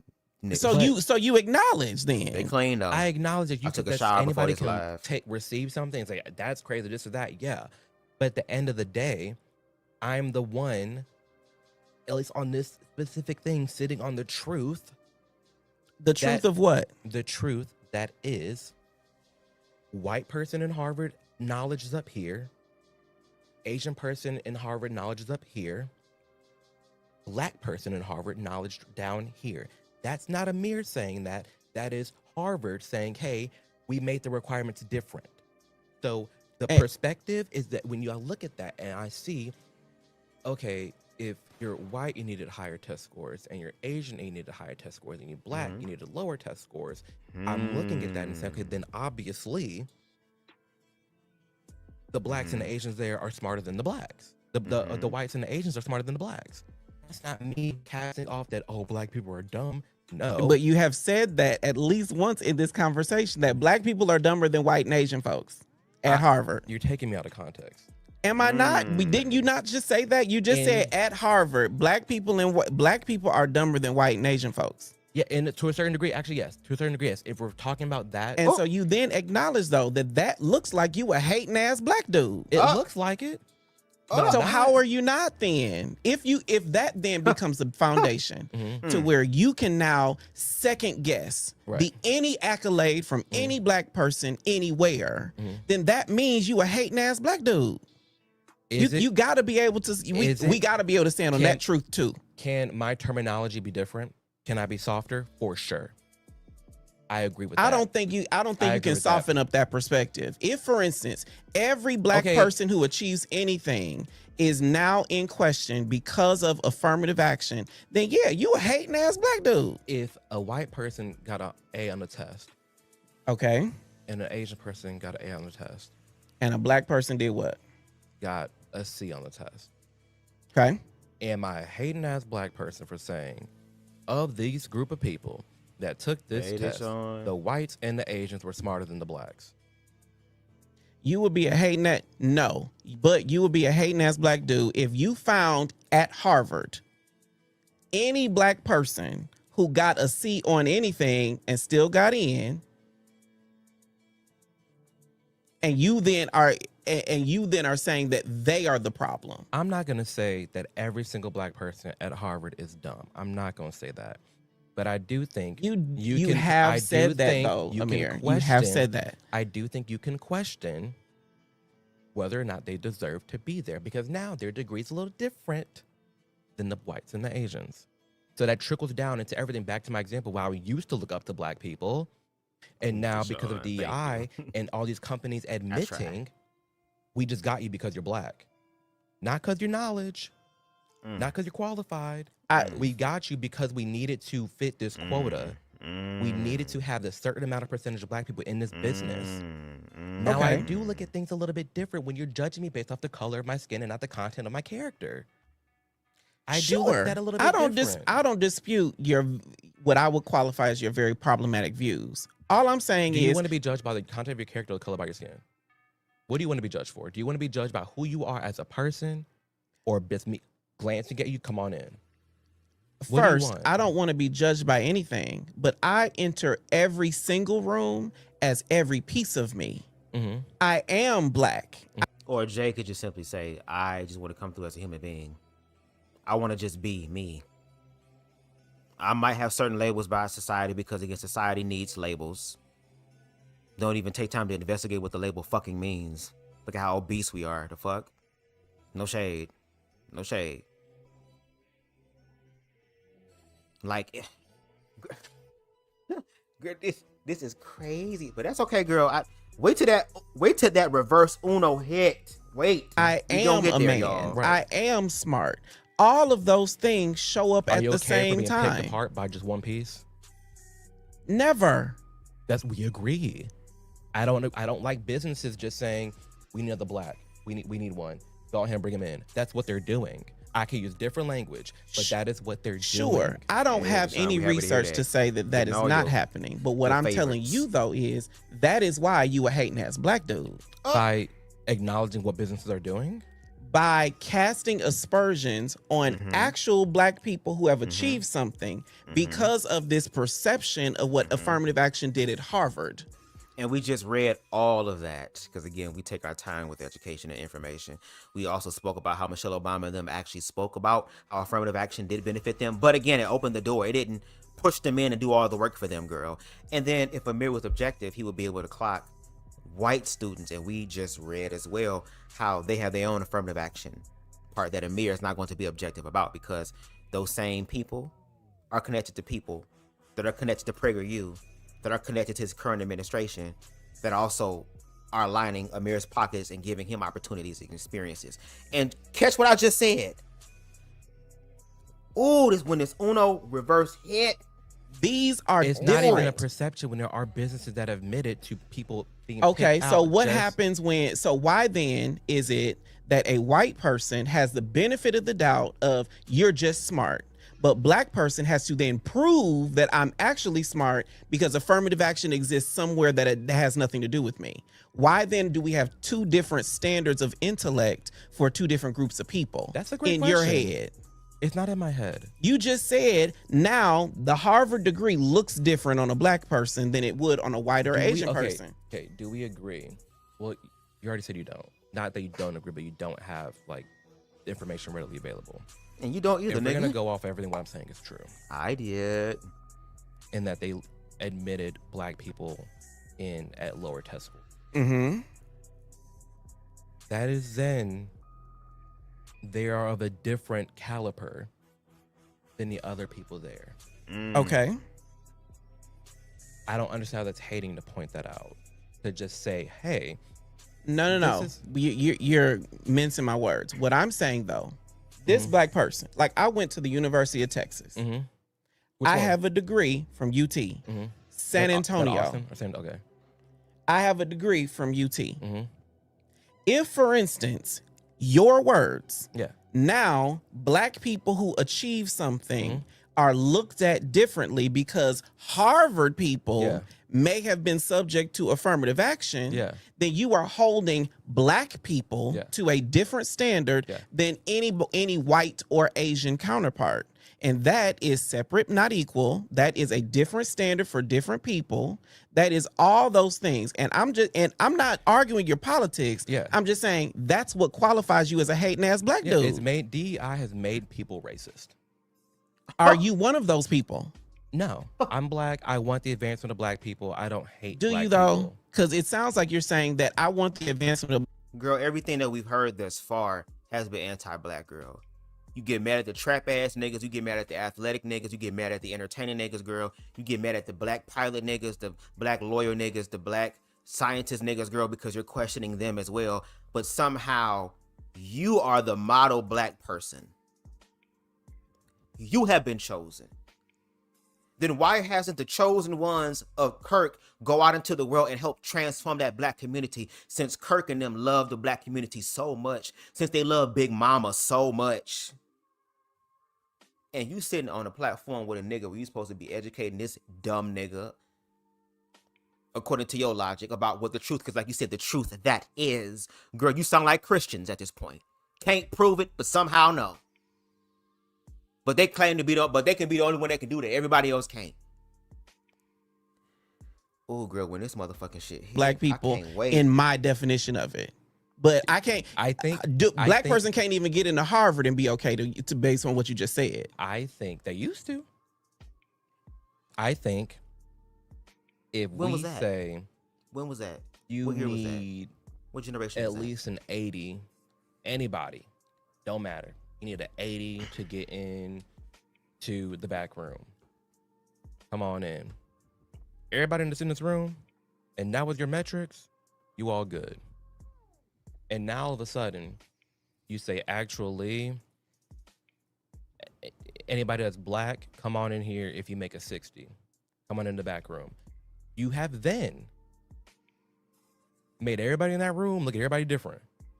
Like, oh, well, it used to be the club like 80s to get in, but now for this group of people, now it's 60s. Now it's like, oh, like that's odd. Like, what does that mean going forward? And how am I looking at things differently? Like, Is it a black person making the rules?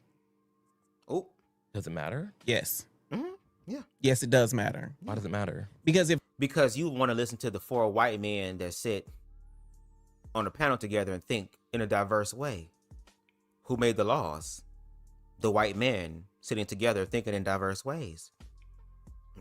if a black person is distinguishing between black people for whatever reason, that is very different than a white person distinguishing between Girl, you black about to have people. me smoke up all my shit now. And more importantly, if a black person has a black context and the advancement of black people at heart, then that is very different than a white person who could not possibly know what it's like to live in a white supremacist society as a black person and have to deal with all the issues that come with that. Context matters. As you said earlier in this conversation, It does. Context and definition matters. It definitely does. And so now when you see like I said, example before, when I see black people on billboards and black people winning awards, this, that, and the third, it does, because of DEI, has made me look at that like, But that by definition makes you a hating ass black dude. I'm not hating on them. You are hating on them. you're If not their hating. if their accolades don't mean the same than they did 10 years ago, that's not me or saying affirmative it. action, that is I think- you saying it. I think that's where we're getting mixed up. But that is you saying it, because you could just say you made it into Harvard. I'm proud of you. You could say you won an Oscar. I'm proud of you. But if You they're could not- say that. But if they don't have a definition, it means nothing. If it doesn't have a grounding, it means nothing. Harvard means nothing if they are saying, hey, if everybody gets, like the other example, if we... So basically, like in simpler terms, more universal terms, layman's terms, when the niggas come in, girl, there goes the neighborhood. That's basically it. It's that same energy. Oh, here they come. Oh, the quality's going down. Oh my God, it doesn't mean what it used to mean. This is what you get when you listen to a group of white men with diverse thoughts know about blackness. whatever it took to get a Harvard degree. It was all the same for all races. You got that degree, and now Harvard is saying, hey, actually, we made it a little easier for the black people. that's not me being hating. That's me acknowledging what they're doing and looking at me differently. Because but that's not what I'm talking about. Sure.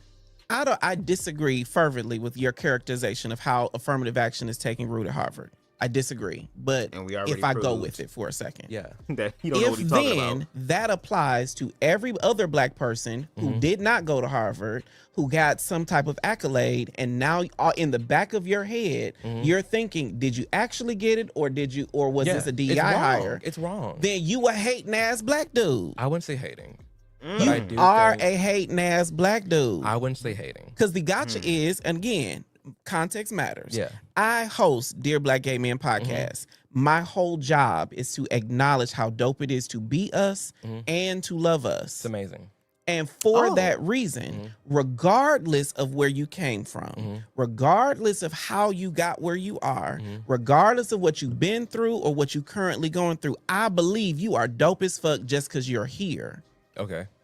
So it kind of goes back to the whole, again, Harvard admission thing. We read, and I explained what those things were. It wasn't just academic merit alone. There are certain qualifications that they actually look for the students are bright, but because it's also a capitalistic system, they also are they're also willing to accept the loopholes, which is what a lot of the legacy individuals, again, exploit.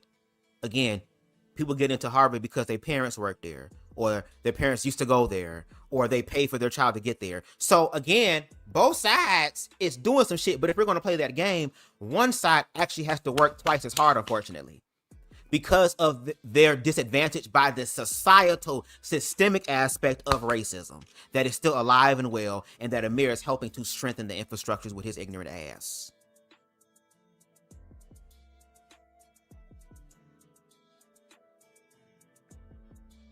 Sometimes you got to just sit for a moment and let it all sink in. And that's why I keep reminding y'all, pay attention to what he's saying. Pay attention to what he's saying, girl. Because the complete mirror.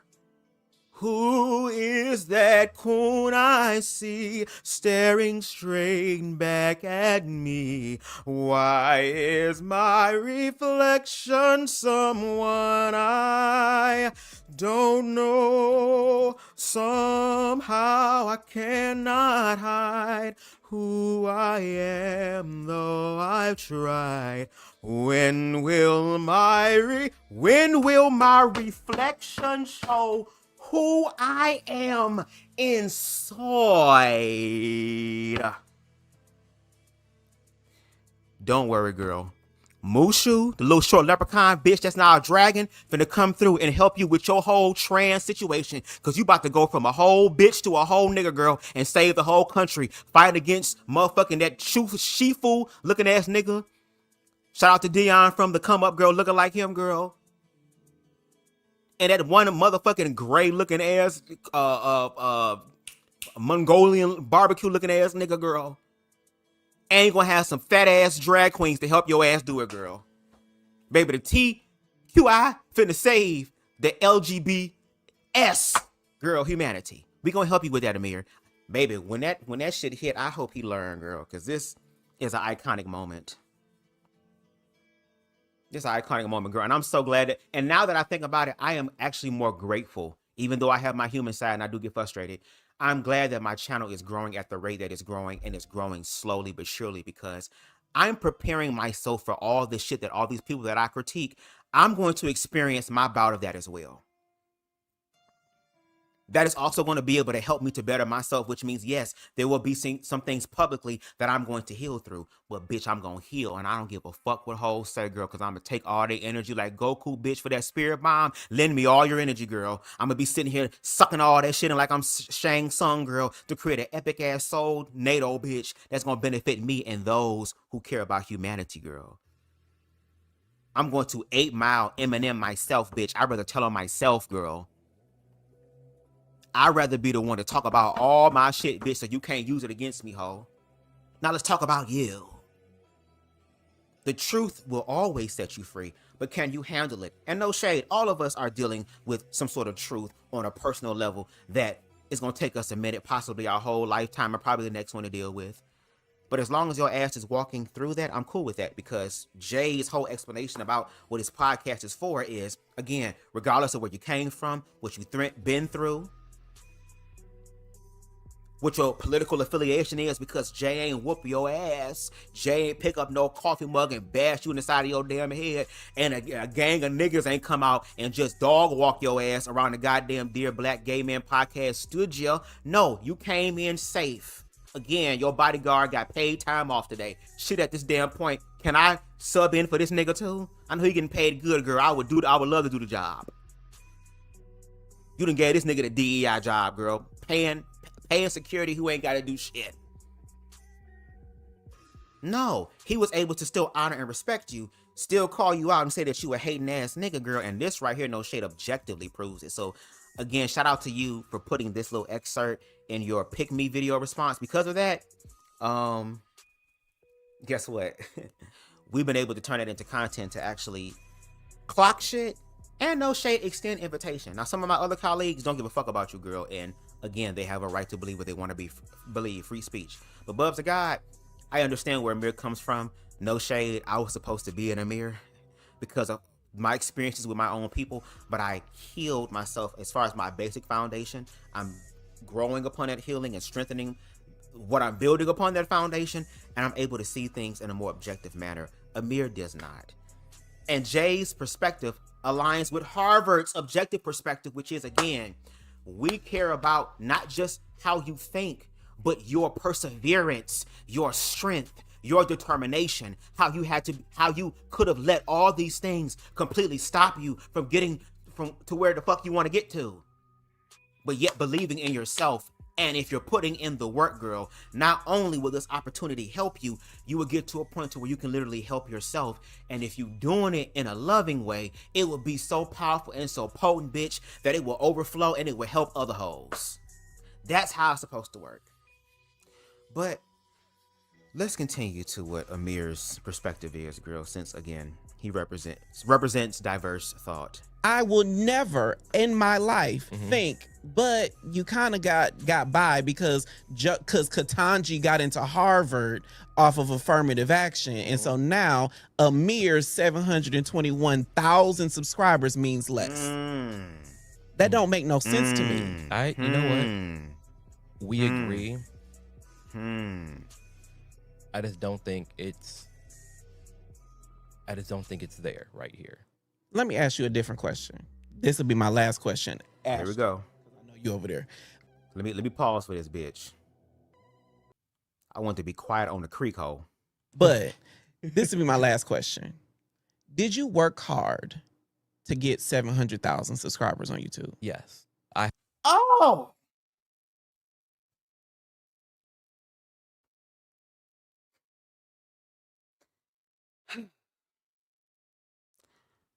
Side note, I don't give a fuck about how the world feel about black people. I love us. I love us. I'm healing myself as a black man, black same gender loving man, so I can continue to love other black people, so I can love another black man who's gonna be able to give that love to his mama, to his family, to other people, to be able to create community, baby. Yeah, I'm about that shit for real. Have I been hurt by my own people? Of course. But I also understand what my people been through.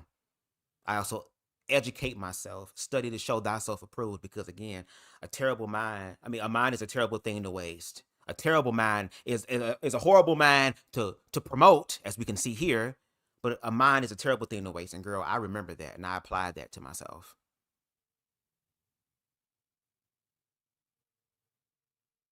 Jay turned around and asked Amir, okay, well, since you're questioning black people's legitimacy, their worth, their merit, because programs help them, and you're following this Republican conservative propaganda type of idea about black people, even though these hoes got the money to pay for their children to go to the school, girl. Motherfucking grew up around these motherfuckers, girl, as children to get there. Rubbed hands and elbows and shit like that together, girl, to get them inside these schools. Not because they're smart for real, they care about community. No, because they benefit a higher agenda. And I want y'all to listen to Amir literally, energetically transform into Michelle Obama, into Ketanji Jackson, into Joyce or Joy Reid. I'm going to say Joyce Reid. I'm about to say Joyce Myers, girl. Turned into them. And I want you to hear Amir explain in his own words all of the things that this nigga had to go through in order to earn his, at the time, 720,000 subscribers, which we know now he is over 800,000 subscribers on the road to 1 million subscribers. We looked at some of the videos of him talking about trans people and queer people and black people and how really the queer situation, especially trans, has gotten hundreds of thousands of views. People are coming to him as a source or a hub of information. He claims, again, let me go to his YouTube channel, girl, so I can read his headline. Give me one moment. Your thoughts out loud, providing you the tools to rationally share your opinion on tough topics. They come to you for assistance. They come to you for help. I low-key was going to add in some stuff from his Instagram or whatever as far as his response when his friends left him. He started having these Instagram responses explaining himself. And again, this is not self-hate, girl, what I'm doing. This is called research, active research. This is, again, the type of shit that can possibly get your ass into Harvard, girl, because you're paying attention, girl. You're thinking outside the box, and they love that. That real diverse thought you're talking about, they want that. You don't operate in that way. But let's take a listen to how Harriet Odom, girl, how Martin Luther Odom, girl, as Frederick Odom, girl, we about to hear Jesse Odom, girl, Malcolm Odom, girl, Fred Odom, girl.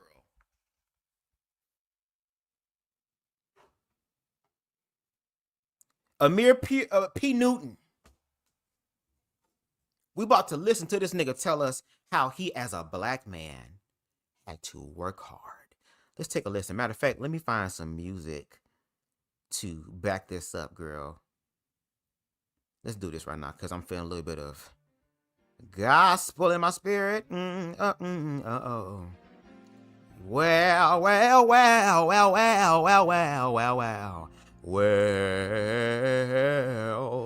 Can we go ahead and give them some? Now, Amir, go ahead and plead to the motherfucking choir, bitch. Come through and preach to the choir, girl. Come talk to the niggas, girl. I was one of you. I know what it's like to go through all these things. I already didn't have my father in my life, so I felt like a nigga there. I already got judged by black people, so I felt like a horrible nigga, girl. Y'all pushed me out before I can even get in, girl. No shade, girl. Like, I'm going through all these things. Let's take a listen on how Amir is going to explain his shit. And no shade. His experience, despite how I'm setting this shit up, girl, because I'm showing you what edutainment look like. Since the information is not enough, girl, y'all need to be able to have it presented to you in a certain type of way, and I'm here to give it to you in that fashion. Girl, your story is valid. Everything that you went through is valid. All the hurt and pain that you suffered from is valid. God says it's valid. Yes, it is, y'all. Yes, it is. It's true and it's real, and we're going to honor that just like Jay. I don't care where you came from, what you've been through. As long as you love it on yourself, as long as you love it on other people, as long as you're not objectively harming yourself or other people, I don't give a damn what you think. I'm glad that you're doing it, bitch, because that means that God is good and great and powerful and is omnipotent and all this other stuff. And I'm glad that somebody else is doing it so that I don't have to. I'm glad that somebody the cat, so I ain't got to be the cat. I'm glad somebody the dog, so I ain't got to be the dog. I'm glad that somebody got to be the big fupa orangutan titty swinging ass niggas, girl, so I don't have to, girl. I'm obviously not tall, so I had to be short. I changed somebody's life from having to deal with short shit. So again, be grateful for that. But let's take a listen to how Amir Odom is going to preach to the choir and the church about his struggles. Okay, nobody knows the trouble I've seen. Nobody knows my sorrow. Come on now. Have been homeless. Come I've on. seen my mom's car get repossessed. Grew up with no family. I have been through hell and back, multiple failed attempts. You can see my cut marks right here. Went to go jump in front of a semi, didn't do it. Put pussy out on it. Gone through hell and back in my life. 2 years ago, I was door dashing. I've worked tremendously hard. I've been in a 9 to 5 from 18, worked my way up the corporate ladder, cleaning things in a closet in a corporate office, and like going up to the boss, like, hey, I want to do this. Can I do this? Can I work hard to do this? Hey, can I do this? Reading different books, listening to different podcasts, figuring out maybe that can be my mentor, and asking, hey, do you have a book that I can read? Hey, can we like go to church together? Doing all these things to climb the corporate ladder. Did that. Worked for a startup company. Didn't end up working out. Lost everything. Door dashing, credit card debt, the whole nine. Right. 2 years ago, I posted, I was doing social media since 2020. Then I made a video outlining my critiques of the LGBTQ plus community because I saw a decline happening. Right. Talked about that. That went viral, absolutely viral. 1.5 million views in like 4 days, gained 30,000 subs. And then from then on, I have not left my foot off the gas. And I've worked harder in my life now than I have at any point in my entire life. I work extremely hard for what I do. So what if Yeah. somebody shitted on that experience They have every just right to. because you're black?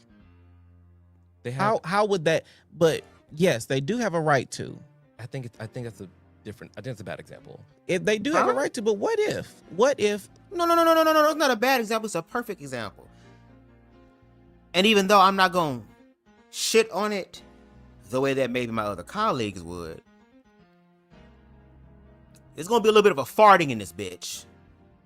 No shade. There's going to be a couple of them hoes. And it ain't going to be no cute little, oh, I'm sorry. No, it's going to be one of those, damn, what the fuck? Nigga, do you need Rise coffee cream and shit, bitch?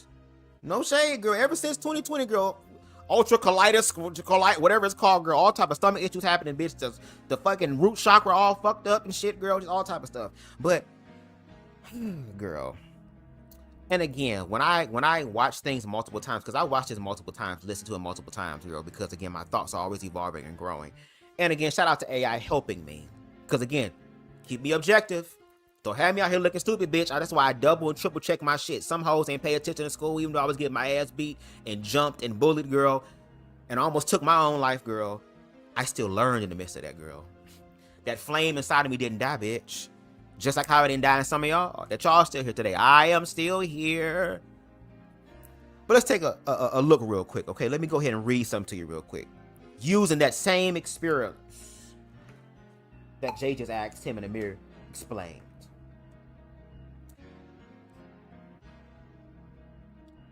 What the research confirms about Amir's platform growth, because again, his first video got millions of views in a matter of days. Girl. Amir initially started to gain traction for his more conservative takes on Instagram, which he explained, which then eventually led to him meeting President Trump and participating in a PragerU video on YouTube that now has over 1 million views. And again, we reviewed the audio and a screenshot from that actual experience because again, this is called information and you're making this public. And we heard again, Amir doing what he needed to do to get to the top, girl. Hey, reaching out to people, wish no shade. Faith without works is dead. So Amir did put the work in. And again, I'm not going to shit on that. Because I'm not shitting on Amir personally. Because I don't know that nigga. I'm talking about his viewpoints, his perspective, and this personal fucking this public, personality. Social media content creator personality, commentator personality. That's who's getting the bulk of my critique. But again, let's go back to PragerU, okay? PragerU's own website lists Amir Odom as a presenter, describing him as someone who speaks out against the culture of victimhood sold by Black Lives Matter and helps others to walk away from it. His PragerU video titled, quote, Why I Walked Away from Black Lives Matter, end quote, frames his story as transforming from victim to victor. This is PragerU's language, by the way, not Amir's, which I wanted to make sure that I noted for you all. So the factual sequence is this. Amir gains conservative Instagram traction. PragerU, a well-funded conservative advocacy organization, selects him. Because of him meeting Trump, and again, them basically doing a recruitment to get all of the like-minded Negroes and coons and sellouts and charge girls to come together. Because there are some people who are going to go to Master House if they call on them, especially if it's going to benefit them personally. Which again connected him to PragerU, which is again why he was able to end up, being featured on PragerU and being selected. And not only did they select him, they helped to produce some of his videos, or produce, his video in reference to PragerU, and distributes it to their massive existing audience. So they used Amir's own words and was able to use their platform, their reach, their resources to be able to distribute this to already millions of established supporters and viewers, right? That video gets over 1 million views on PragerU's platform. Then his own YouTube channel grows from that foundation. And his first viral independent video, which he mentioned the video, critiquing the queer community, gets 1.5 million views in a span of 4 days. Now, I kind of want to touch on Jay's question, and I kind of want to explore the context and nuance of that for a second. Before I do, let me get a sip of water. Hold on.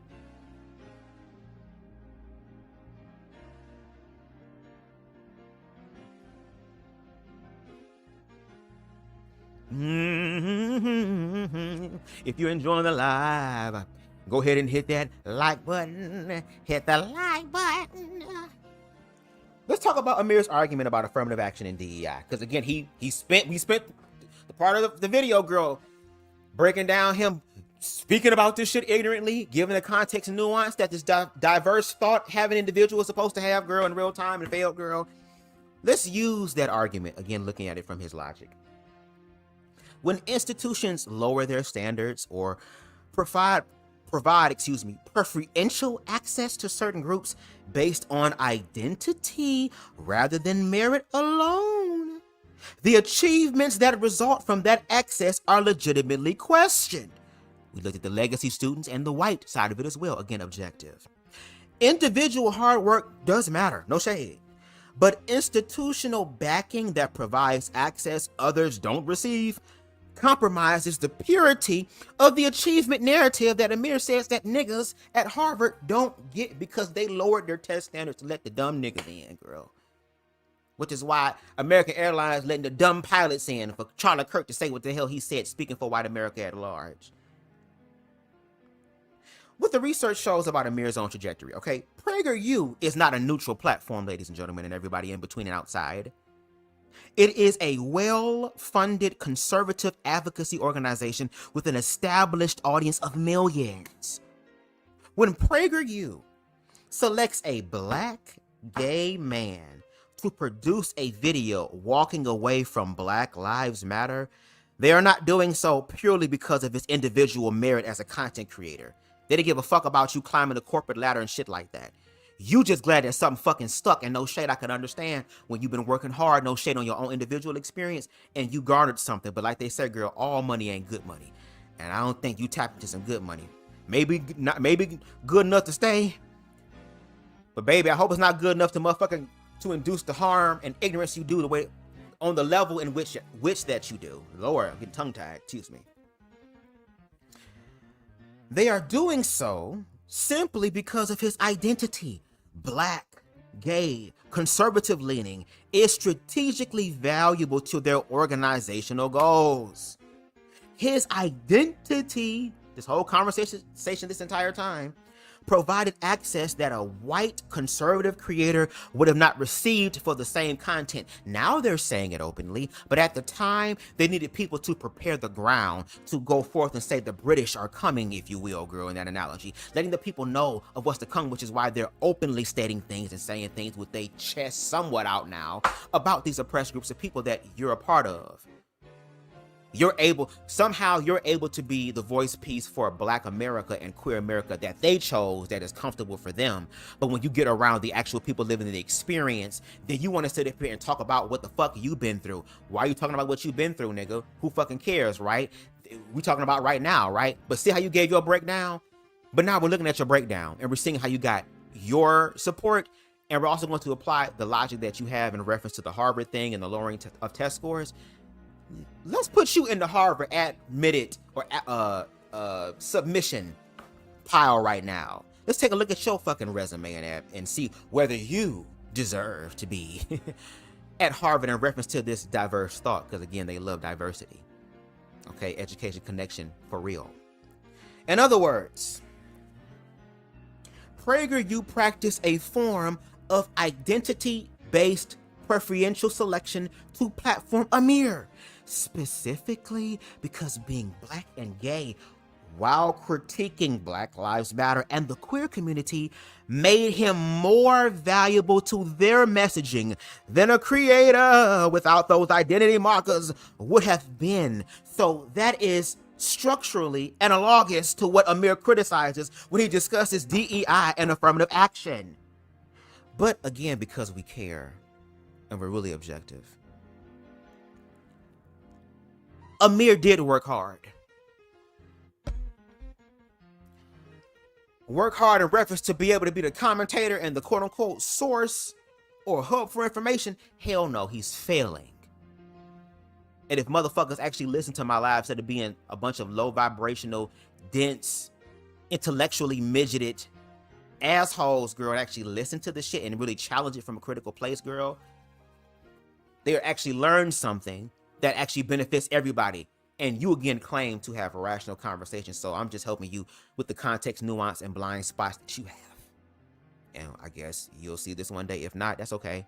I got people that think like you engaging in my comment sections, and that's what I want. Don't be scared. If I'm wrong, educate me, right? You're obligated. I'm telling you that you're obligated. If I'm saying some dumb, stupid, ignorant shit, let me know. But Amir did the hard work, no shade. The door dashing, the credit card debt, girl, the corporate ladder, the consistent posting since 2020, that is documented and that is real.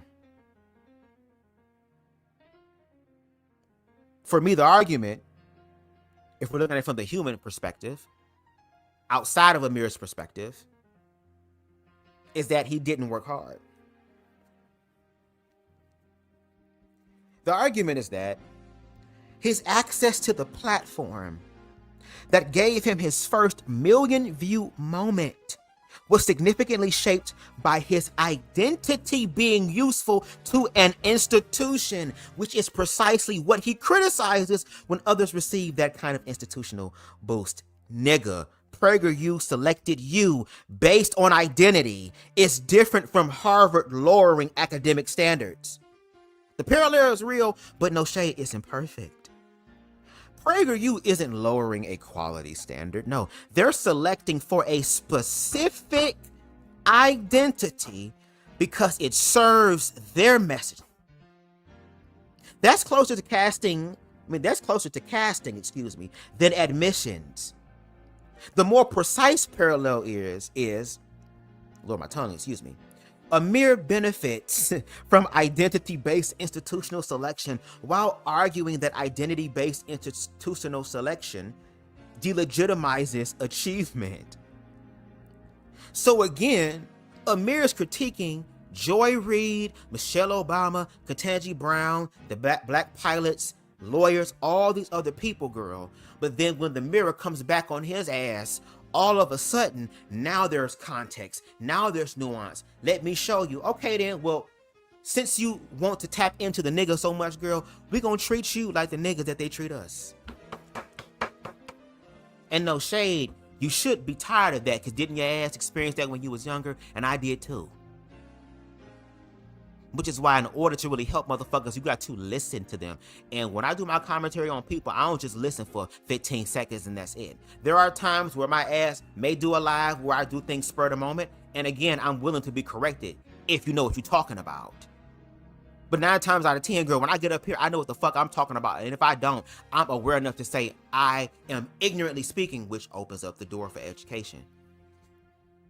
But I got motherfuckers telling me that I don't know what I'm talking about, but they can't even watch a goddamn 4-5 hour live. Well, I don't have time for that, and what you were saying at the beginning was stupid. Okay then, girl, go sit your Chuck E. Cheese having ass down, girl. Where a kid can be a kid. Go ahead, bitch.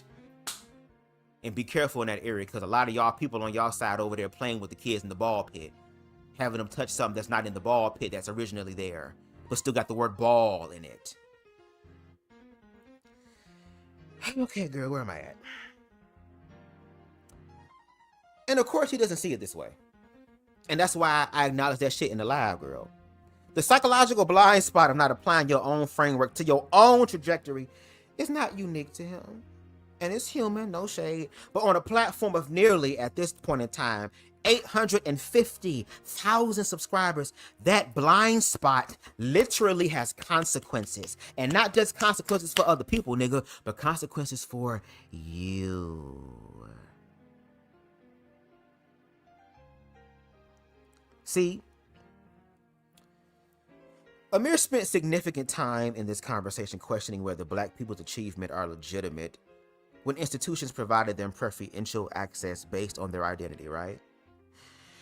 That's why I feel like it was worth examining that PragerU, a well-funded conservative organization with millions of existing viewers, an existing audience, selected Amir specifically because his identity as a black gay man walking away again from BLM and critiquing the fuck out of the queer community, more particularly the TQI+, was valuable to their messaging. His identity gave him access to a platform that a white conservative creator, right, making the same video talking all that cash money shit, would have not received and would have been, baby, chewed the fuck up, out, and all the way out and around the frame. No shade. That in itself is institutional identity-based selection. By your own framework, by PragerU and them, that's a question that, we asking you. And Jay asks you, and you explain it the hell away, except for what the fuck the situation is. Oh, girl, but then to know that the framework that you apply to Joy Reid, Ketanji Brown, and Michelle Obama applies with equal logic to his own trajectory. And the fact that this nigga can't even see it, even though he has diverse thought around these white men who think differently, girl. Yes, my nigga, we gonna sit up here and question your whole perspective about whether your ass is qualified to have this motherfucking conversation or not, because you at 850,000+ subscribers on the road to 1K, as if those motherfuckers coming to you because you're the source and the hub that they get to confidently and comfortably speak with, and you even play into that shit sometimes. And all I'm gonna say is, nigga, it would be beneficial for you to actually heal that shit before the shit hits the fan, because again, you're not politically homeless. And it would be very horrible for the right to drop your ass like the left did. But at least when the left dropped your ass, girl, it was because they were also thinking about other people. And they low-key was thinking about your ass when there was a moment where you were playing Frogger on the highway. When you was about to become roadkill on the highway. When you was hoping and praying that a motherfucking truck drove past you and stopped, and the goddamn family from goddamn the House of 1,000 Corpses, the Devil Rejects, pick your black ass up and do all types of shit to your ass that wish Jesse Jackson and Malcolm X and all them niggas came back from the grave to save your ass on some paranormal shit. And for you to turn your back on the people who stood up for you, and you can't even see it, girl, because it's more beneficial to receive that on the other end, girl. But yet, looking at the history of what you provided us online, girl, the right couldn't even give you what you wanted.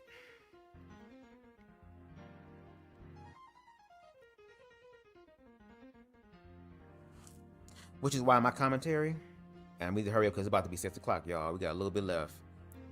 No shade. I'm sorry. Y'all can start without me, y'all, and I'll come through. If y'all want to follow the thing, make sure y'all go over there and support them as well. Again, the replay gang is still good, girl. Just remember the spot, girl. But anyway, let's finish, girl, because seeing is definitely believing. All of the things that you went through to Mm-hmm. become this version of you Mm-hmm. were shaded Yeah. for something you cannot control, Mm-hmm. something that is outside of I'm the gonna let him hard cook. I'm gonna go, fucking warm work that something you up 'cause put my in. munch is Right. kicking What in. I'll if? be right back. What if you were what if, as you have said, what if Yeah. you were denied experience? Because you have been denied experiences because of your stances, because of your ideologies. Right. And I will And I've also wager that you've benefited probably from them. been denied certain experiences because of your skin color, if people are actually honest with you. There's not a lot of rooms on the right I haven't been in because of my skin color, but there has a lot of rooms that I haven't been in on the left because of my skin color, ironically. I do think Right or left. Mhm. But what if you have been denied an experience of all the work Yeah. it takes to be you every single Yeah. day? Every long edit, every I see where you're going. what if you have been denied something based on something that has nothing to do with the merits of you sitting in that room? I think there's a difference between being an independent business. You own a business, I own a business. We are businesses. I think there's a difference between being entrepreneurs and someone being let into Harvard because their test scores were different than a white person. That's not where I'm going with that. Where are you going? All I'm saying is you worked a hard, you had a tough road to hoe to be the person you are today. Yeah. And I would wager in the America I live in, Mhm. some of that strife is because of the color of your skin. Yeah. Some of it, Okay. at some point somewhere, Oh, you have been discriminated against because you black. Yeah. And I've been benefited from being black. And so yeah. what if the course correction in admissions is to take all of that into account? The fact that in this country, Mhm. your life has just been harder because you're black. Mhm. What if? And you fought through that, so that means you have a different type No. We're not saying you fought through it so that it has you a different type. It's you got straight A's, just like white person. Right. But you also Went through all that. did all this other shit Mhm. that made your A matter different than his who didn't have those same barriers. Yeah, I'm with that. That is affirmative action. To a certain degree, I am fond of that kind of affirmative action. If we're looking at the whole scope of a human being, as long as they're in these set parameters for everybody, I'm fine with that. I like that. That's why every college you have to write the essays and people you. That's why Every good college. That's why I ain't people have to write no essays to get in That's my why school. people in high school are in all these different clubs and Key Club, Beta Club, and all like that's why. Because But that's all different also things. why a lot of black people in this example are not in those clubs because they latchkey kids that got to get home and take care of their little brother and their Right, sister and yeah. a whole bunch of other things. Yet somehow or another, they still got that 4.0. And I'm fine with that as long as it's applicable to all races, because we can't just say that white people don't go through that. We can't just say that there aren't black people who just don't go through anything. White people do go through things, and there are black people who don't go through nothing. But it ain't the same. A white person's issues in this country today are not the same as a black person's issues because there is a culture that says that we are not the same. You have said we are not the same in this conversation. Not the same largely because black people don't care about black lives. I genuinely think that black people scream all day about Black Lives Matter, but don't even care that their own lives matter. There is a reason why black fatigue is growing. There is a reason why we look at Carnival Cruise changing all their rules. You look at every amusement park changing all their rules. You look at every restaurant, mall. You want black people to be respectable. And everybody to be respectable. There's a reason NBA... No. But you started this by saying black people. You want black people to be respectable. Yeah, for sure. And that is why you a hating ass black dude. Are the companies hating? Yes. So the company, Target is hating. So for example, the answer is yes. The United Center that just canceled NBA YoungBoy's concert, they're hating. if, for instance, your decision, I don't know about that decision, but if, for instance, you want black people to show up in a way that that somebody can respect, then yes, you a hating ass black dude. It's not even just you black a hating people. ass person. It's just ironic that it's black people. But black people need to be able to show up how. Hold on. So you want black people to tone it the fuck down and be respectful, but yet you still want to argue for freedom of speech for white people to say the racist shit they want to say without consequence. And you care about the advancement of black people? Shit. However they show up. I disagree. I think Americans, because you want them to be I respectable. think Americans should show up in an American respectful way, and there's no reason. But we're not all the same American. There are Americans that, like my father, who come from a different country. Are you okay with teen takeovers? Are you okay with like all the black teens riding up together and shutting down malls, shutting down Walmart, shutting down Target, shutting down SeaWorld, shutting down Six Flags? Are you okay with that? Is that representational? Are of they black destroying people? property? Yes. I'm not okay with the destruction of property. That's what I'm saying. But you want black Is not people destructing but you're property saying, respectful? but Is it respectful to not destroy property? yes, it's respectful Are you a to hating respect ass people. black nigga for wanting respectful? Like that's No. I didn't say respectful. I said respectable. same thing. No, they're not. No, they're not, Amir. They are not, Amir. They are not. Okay, is it respectable to not tear down a business? That would be that's not the way that you would use that. You're saying that I want black people to show up like I want them to show up. I don't want black people to just destroy things. So the opposite of that is I do want. So if black people are destroying things, and why ain't niggas destroying the Essence Festival? The church events, those are still niggas at the end of the day. Why they ain't fighting, girl? If we could talk about teen takeovers, girl. Because it ain't just the black people, bitch. If we look at the whole scope, it's white people doing that shit too, but they have more leeway. Ain't there a whole case that we still discussing in reference to Nolan Well, a bunch of underage motherfuckers drinking and shit? Participating in shit they shouldn't be doing, even though they're underage, bitch. And look what the fuck happened in. And those around all type of white people, girl. This nigga wasn't unalived around niggas. It was around white people. And the way that white people be watching black people, you telling me don't nobody know what the fuck going on? Girl, get the what? Go ahead, cause I'm on big bag mode right now. So go ahead. Want black people to show up in a certain way. Yeah, we have standards in the society. No, we don't. Black people can show up however the fuck you want to show up. I disagree, and I don't think white people should show up however they want to show up. I think we all should show up. I think everybody should show up the way that they want to show up in anything. I think that's a huge problem, and that erodes America as it is. I think it's dangerous rhetoric. Okay, Like, what do you think America is then? I would much rather build an America that has a set moral grounding on what definitions mean, what words mean. I'd much rather America that has a set standard of, hey, if you see something laying on the ground, don't touch it, don't steal it, leave it alone. I'd much rather America where, you know, for some reason, only in black neighborhoods, primarily, everything in Walmart, Target, CVS, Walgreens is locked up because we live in a society where people are just stealing things because it benefits them.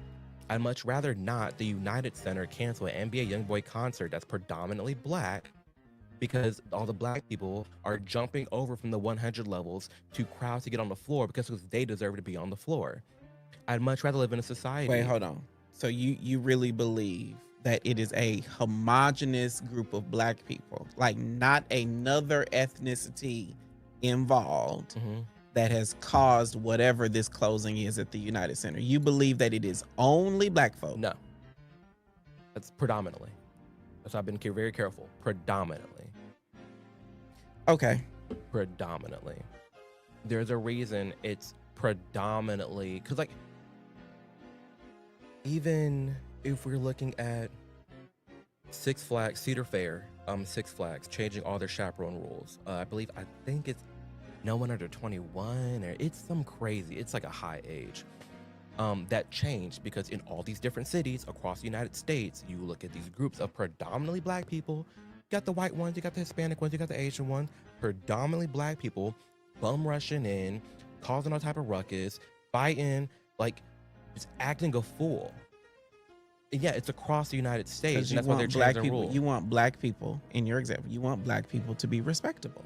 There's nothing wrong with the expectation to go to Six Flags and not have to fight through a riot. We already live in a society that says that people should obey laws. And if you don't obey the law, then you should get the consequences for that. I don't think any person, and pro-black or otherwise, majority breaking laws. That is a loaded question.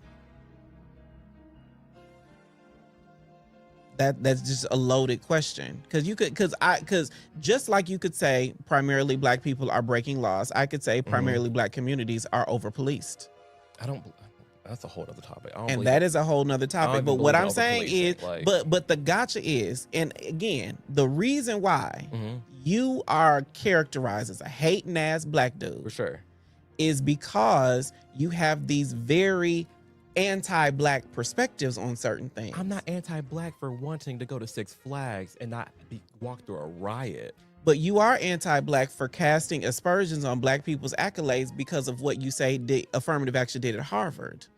That is anti-black. If I can't be at the University of Texas and get my degree, and that means the same thing as a white person, just because of in your head what happened at Harvard that ain't got shit to do with me, then yes, that is anti-black. Why can't I just be a black person that got a degree? Is it anti-black to pick someone out because they're black? In what? Pick them out in what? Because you talking to dear black gay men. I pick out black people all the time. Is it if I need, perfect example, if I need a haircut, yes, I'm picking a black person. For sure. That is pro-black. Hispanic, but he's mixed. I'll give you that. My best friend's barber is Latino. Yeah. He's No, fuck that, Amir. Fuck that. You said you can sit here and watch 4 white men think differently. Find a white man that can think differently about cutting black people hair. Find him. You don't get to use no mixed nigga.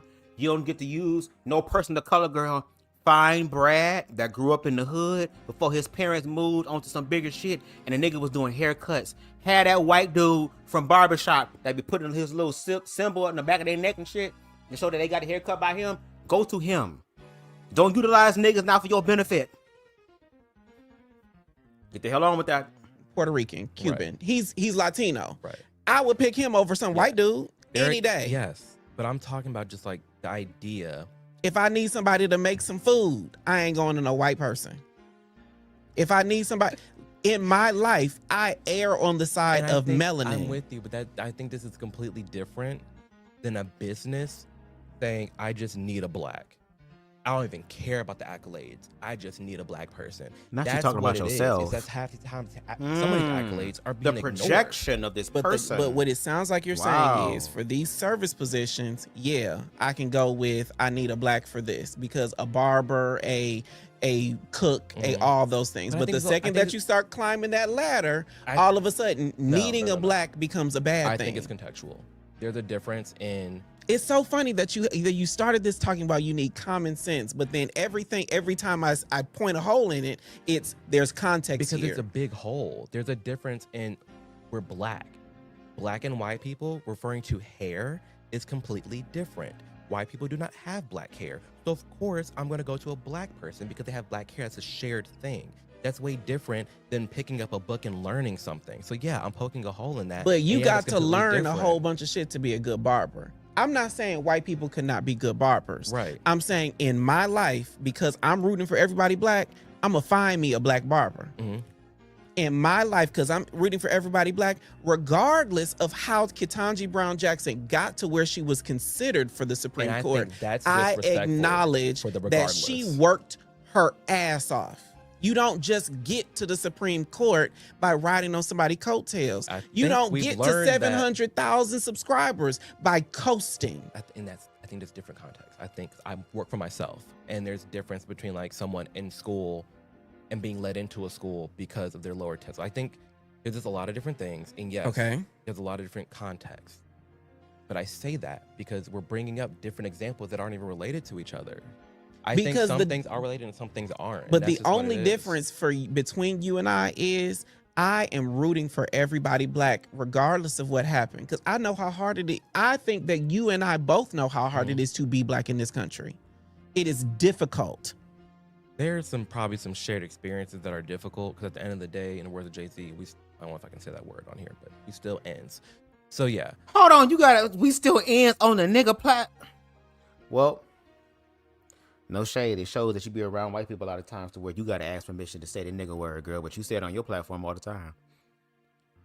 And you low-key said it earlier. We almost done yet. We're done, y'all. We almost done. But again, I think there is a big difference in specifically picking out a Black person just because they're Black and not because of their accolades, as far as Harvard goes. But there are different examples for a thing. If you want to focus on Beyonce, a lot of her bands are Black people, because she wants to highlight and promote, hey, there are good Black people that are in band, and she wants to promote that. Sure, I have no problem with that. If you want to promote that, yes. But Beyonce, there are still white people on that stage. Even Cowboy Carter, there's still white people on the stage. There's still Latinos. There are men and women. There are big girls and little girls. There are fat people and skinny people. There are older people and younger people. She acknowledges that there's like, at the end of her show, she's like, oh, shout out to my female dancers, my male dancers, and my dolls. So that was very interesting. Because the dolls are people of trans experience. And not women. Because it's just like that would be like me shouting out to my male friends, my women friends, and the girls. This is completely so different. What's fish? Feminine. That's all it is.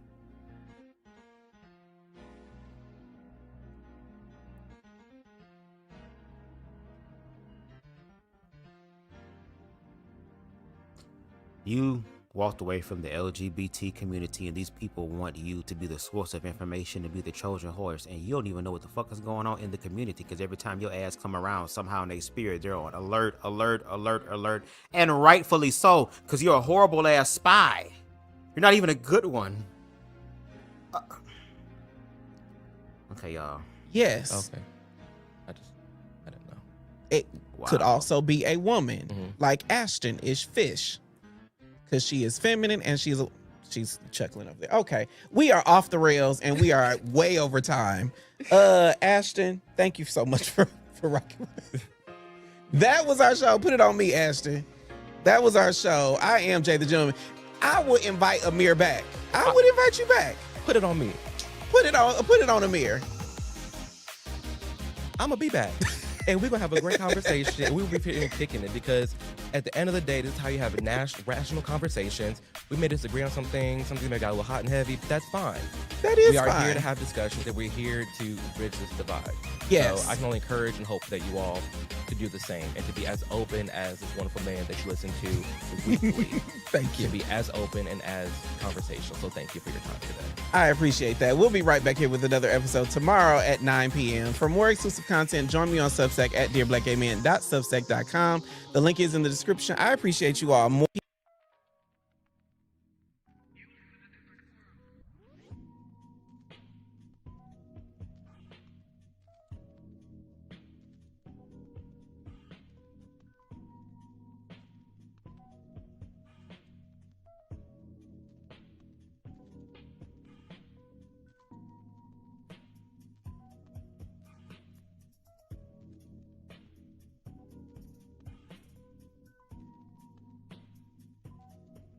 My mic is off, y'all. My mic is off.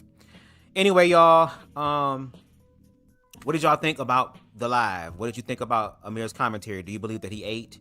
Do you believe that he motherfucking did his big one? Did you learn anything? Like, let me know. Let me know. I want to know. Again, if I'm wrong, if I need to be corrected, let me know. I'm not beyond reproach. Just when you educate me, really educate me, because I know what a real teacher operates like. No shade, okay? Because a real teacher gonna walk out and practice what they preach. So I'm gonna need that if you got that for me. No shade. If there's anything I said in this video that you want to respond to, not just in this live, but any of my content, you can definitely hit that. Hit that, girl. It's time to go. You can definitely use my content, screen record, share, download. Girl, I don't give a damn. If you want to agree, disagree, you want to read me down, cuss me out, talk about me stuttering, girl, how I sound stupid and illiterate. You can do whatever you want, girl. The only thing that I ask that is required is that you at or tag me at BubzDaGawd so I know that it's real, because I only need real shit. And if you feel compelled, you can definitely hit that Cash App at the bottom of the screen or that PayPal.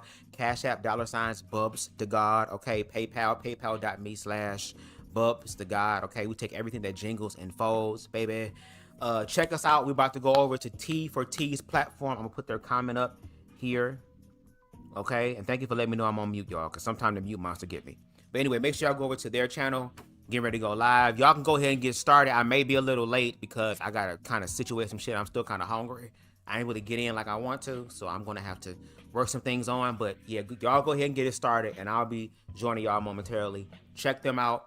Thank you so much for watching. I really appreciate it. Leave your thoughts, concerns, and Amir, again, I'm open to a conversation. The same conversation you had with Jay, you can have with me, and it's going to be fun and entertaining. You know what I'm saying? Like you said, it can get a little hot and heavy and shit, but that's how real conversations manifest. And you say you want that, and I'm a person that want that too. So let's collab and see what happens. All right, y'all. Thank y'all so much. Make sure y'all share. And until next time, everybody, peace. We out. I can be anything I choose in this round. We are a sound vibration too deep to tell. Just so you know, I'm the best in the motherfucking world. Formed against me shall prosper. Oh, it won't work. No weapon Formed against me. Give me that ad lib again. No weapon. One more time. No weapon. One more time. No weapon.